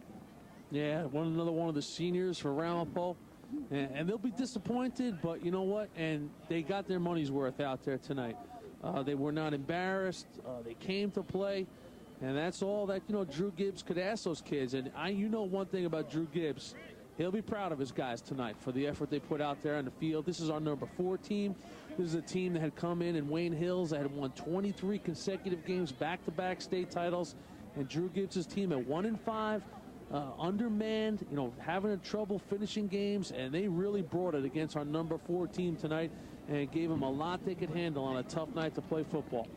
I think you brought up an excellent point earlier, Jimmy. You know, you mentioned that Coach said, hey, these kids haven't quit, and they certainly haven't. No, they've been in every ball game. As a matter of fact, Coach talked about, at the half, they were either tied or led in just about every game. And as you mentioned, they just couldn't quite put it away. And perhaps they are a little bit undermanned. The league is very good this year, and they're a couple athletes away from being 5-1. Yeah, I mean, don't forget, Wayne Hills' last loss was to Ramapo in 2004 regular season. Third down play. Marson up the middle. Runs into a wall of white jerseys. And Ramapo calls a timeout. They want to try to get the ball back, take one more shot. There's 1:10 left in this game. Hey, Coach Gibbs knows one way, and that's to try to find a way to win, and that's to use your timeouts, to do everything you can until that final whistle blows. They're going to battle. Well, we see our number 4 team tonight, Wayne Hills. You know what, boys? Next week, we're moving up the ladder a couple rungs. It's our number 2 team, the boys in white. Don Bosco Prep. Matt Sims and company. There's been some great prime-time players, and this is a rivalry like none other. Number 2, Don Bosco Prep. At Bergen Catholic, the Crusaders trying to salvage some respect in the NNJIL. It's Bosco, Bergen, next week only on the Snapple Game of the Week. And there is the top 10. St. Peter's Prep up there at number 1. Talking about Bosco, number 2. St. Anthony's, Wayne Hills. They'll stay comfortably at number 4. Hoboken, the Red Wings just wrong. Greenwich, Connecticut, a solid, rock-solid team. We'll see them live on Thanksgiving. Monroe, Woodbury, perfect 8-0. Bellport, Phillipsburg, and there's East Meadow. You heard Mike Quick talk about it. Oh, they got a big tilt this week. East Meadow and Freeport, 2 undefeated teams. Russ Sellen's club coming in, trying to knock off the Jets of East Meadow. East Meadow has never won a county or Long Island championship. They have their opportunity this year. This is the Snapple High School Football Game of the Week from Wayne Hills High School in Wayne, New Jersey. Here's a throw outside to Schultz. Scott Schultz up the sideline, and touchdown, Wayne Hills. Jeremiah Kale to Scott Schultz, and he takes it home on a 4th down play. Running that bootleg, again, giving their quarterback, Jeremiah Kale, an opportunity to keep that, or as he turned the corner, again, he couldn't miss that big, wide-open tight end. Great throw, nice catch, and there's Schultz, the Iowa boy, rumbling into the end zone. You know, Ramapo probably expecting them just to run the ball, run out the clock, and this is clearly now a score that will not reflect the competitiveness of this game. As now the differential gets up to 28-7. So Schultz beats it through with 1 minute left in the 4th quarter. And Wayne Hills with a 28-7 lead. 4th down, I guess, Wayne Hills, do they run the football? They had an opportunity to let a lot more of that clock run out. Give the quarterback a chance to boot it and give him the throw pass, and run option. Kale's got his first touchdown of his career. And that could have been part of the process here, too. I mean, obviously, he's going to have to be their quarterback here on out. You want him to lead the field tonight with some confidence, knowing that he was able to come up with a great throw and make a play. And it's something, again, for them to build on going into next week. I'm sure Coach Gibbs and his crew aren't excited about that one more being tacked on. But, hey, Coach Gibbs, a class guy. His kids came out tonight, and they battled, and they're going to buckle it up, get ready again for next week. And you mentioned, I mean, for Chris Olson, it's such a learning process with Kale. And now he has something to reference because he can call a timeout in a state semifinal, walk into the huddle and say, Kale, it's the same play we scored at the back end of Ramapo, okay? Wait a minute, you'll see 35 out there, get it to him, it's that same play. And Kale kind of, muscle memory and be able to execute it. High end over end kick, taken 25-yard line. And still some hard hitting going on there in the last minute of the game. That was Brett Deventi who brought the ball back. He gets it up near the 27. These guys have battled tonight, Jimmy. The point you made earlier, you talk about 23 straight wins for Wayne Hills. Well, a lot of those guys wearing Wayne Hills jerseys tonight weren't part of a lot of those 23. There are guys, as we mentioned, like the quarterback Kale, who are learning. And, again, Coach knows if he's going to get to a state championship again this year, these guys have got to get better. And each week, hopefully, each play, they're going to learn something. Coach Gibbs, as you mentioned, I'm sure is proud. His guys, I think, stepped up tonight big time. And, Lou, you never know the way the PowerPoint's set up. You saw Teaneck a week ago, rock-solid Teaneck team. One loss to Paramus Catholic to open the season. Teaneck could come into that game on a monster win streak, Dennis Heck's club. Teaneck is playing very good football. He's one of the best running backs in the state of New Jersey. And Rashad White, a very solid defense. They're a team to be reckoned with. And there's a couple of tough teams in that Group 3 bracket. Parsippany Hills is having another outstanding year out in Morris County. Could be a rematch of the final year ago. So for Wayne Hills, you never know who they're going to see there in that state final, that state semifinal. We're talking about Teaneck and Par Hills, and Wayne Valley's having an outstanding season, and Roxbury was tough. So Chris Olson building towards another day and trying to three-peat. It is 2nd down, 10 for Ramapo. We hand the football off. Up the middle, some good yardage here across the 35. You Coach Mantz, you never know what a football season is going to present you, because before this year, we said nobody will touch Wayne Hills. You got Ray Van Penen, you got all the Schultzes and the big size. But hey, Van Penen gets hurt. Now the quarterback goes down, and all of a sudden the season has a little different complexion here as we head to the month of November, the real deal time of year. So when we talk about some of these teams, the Teanecks and the Par Hills, things aren't as comfy and cozy for Wayne Hills as they were, 6-7 weeks ago. You're right. A big part of the season for the coaching staff is to not only win each ball game, but to plan on being able to survive for the whole season. And again, you've got some studs and guys that can make plays, but you got to pick your spots. You got guys playing both ways for this Wayne Hills team. Guys taking a lot of shots. We saw Ogden hobbling around tonight. Van Penen is still a little bit sore. So you're right. Balance and their depth is really what's going to carry these guys through the playoffs. 2nd down and 10 from the 39-yard line. Hogan straight back to throw out of the shotgun. He's going long, and it's incomplete. The other thing, too, that you face in football, it's a one-shot deal. Somebody shows up on a given night and decides to play their tails off, and you struggle. We've seen some great teams over the years that should have won state championships, for whatever reason, come up empty. It is 3rd and 10 coming up from the 38. Just 26 seconds left in this 4th quarter. See Giampapa there. The question, will he get back? Mike Giampapa, one of the outstanding Giampapas to come through. And off to Munir, takes it up the middle, breaks into the secondary, has a Ramapo 1st down across the Wayne Hills 45-yard line. And a couple penalty flags fly at the tail end of the play. A little extracurricular there. We saw Dan DeSico get a little involved there as he was getting blocked. And you hate to see this. The guys are excited, they're proud, they want to battle. But you want to make sure that guys aren't going to get flagged, and especially you don't want to see guys getting thrown out. It'll be a personal foul for sure. It's a question if they'll be offsetting or if it's just going to be a one-way. Take 20 out for the rest. Well, apparently Dan DeSico's night is over. And Danny, a little extracurricular. Hey, threw a touchdown pass a week ago and certainly make his brother Pistol Pete DeSico on the 04 state title team proud. Danny, tough kid. Chris, it's all over. Danny? Danny's going to battle. Last thing you want to see is a couple of guys get involved in a scuffle and see somebody get tossed. Well, I like the official said, take him out for a rest. Yeah. 17 seconds It's a smart move, because if they throw him out of the game, he can't play next week. So good play by the official there. You got to like that. Use a little discretion. You don't want to take anybody out of play by being a little overzealous with an ejection. So he said, Coach, do me a favor. Give him a little rest. Gives everybody a break. We got offsetting unsportsmanlike penalties, and hopefully they'll just run one more snap here and let this thing run out. So Chris Olson, boy, he stayed nice and dry with his New Balance wear tonight. I'm sure he's feeling good with the feet, so doing a great job. 1st and 10 from the 45. Hogan's going long, and it's incomplete. And the clock is still running, but well, it's an incompletion. It was an incompletion, and well, he's making up for the time that they forgot to run off before. I'm not quite sure why the clock catching you on the back end. So for Chris Olson, win number 197 gets towards that 200 mark. It was interesting talking to Chris before the ball game, mentioning that some of those 8th grade guys would be here. He talked about how many of the young kids came through the camps, and he saw them as 8th graders, and now they're varsity players for him. He's helped a lot of kids, not just his sons.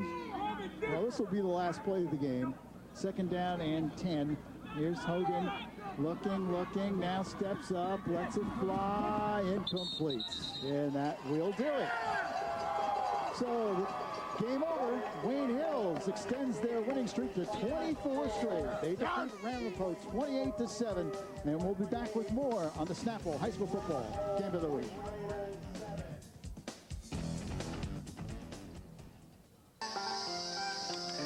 Snapple's got this new green tea. It's got lots of this thing EGCG. So I'm going to find out what EGCG is. EGCG is an antioxidant in green tea that helps boost metabolism. So it's just like walking up these stairs. And down. Introducing Snapple's new green tea with the most EGCG on Earth.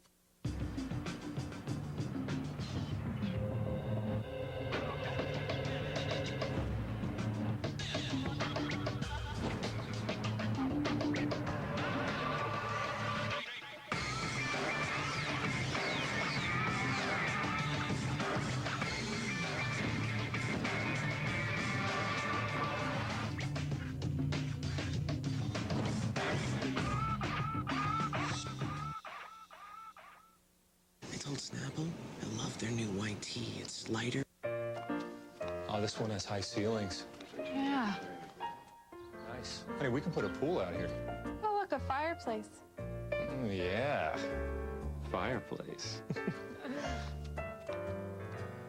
Huh.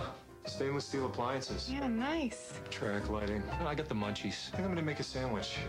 Now? Yeah. Introducing Optimum Homes. Thousands of home listings right on your TV 24/7. Find your next home without leaving home. Shopping for furniture should be a pleasurable experience. Why ruin it getting caught in endless highway traffic?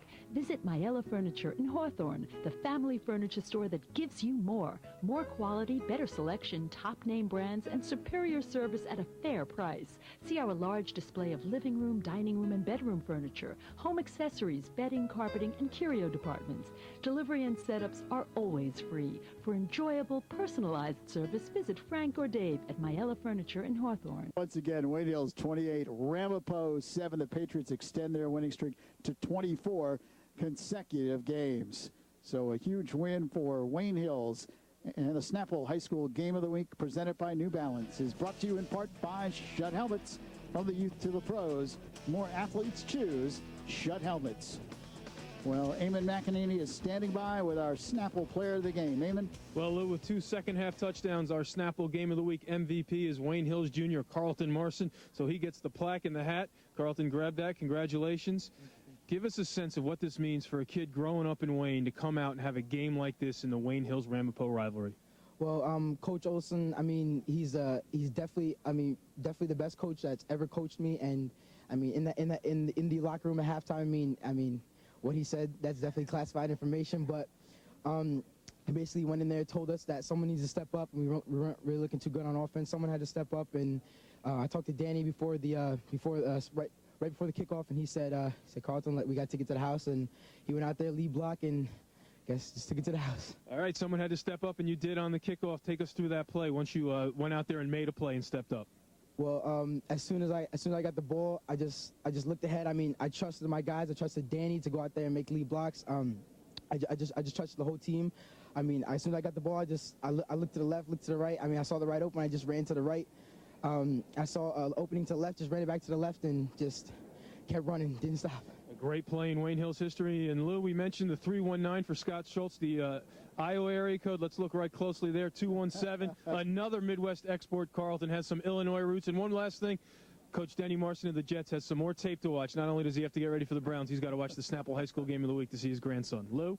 That's right, Eamon. And as they said at halftime, classified information coming out of that Wayne Hills locker room. I bet that must have been some halftime speech. Once again, our final score is Wayne Hills 28, Ramapo 7. The Snapple Game of the Week is crewed by P.S. Wolf Media. Our technical director of today's game was Ellen Welch. Our audio engineers were Jim Hoogstrate and Gary Topping. And videotape was run by Susan Dyke and Mitch Brown.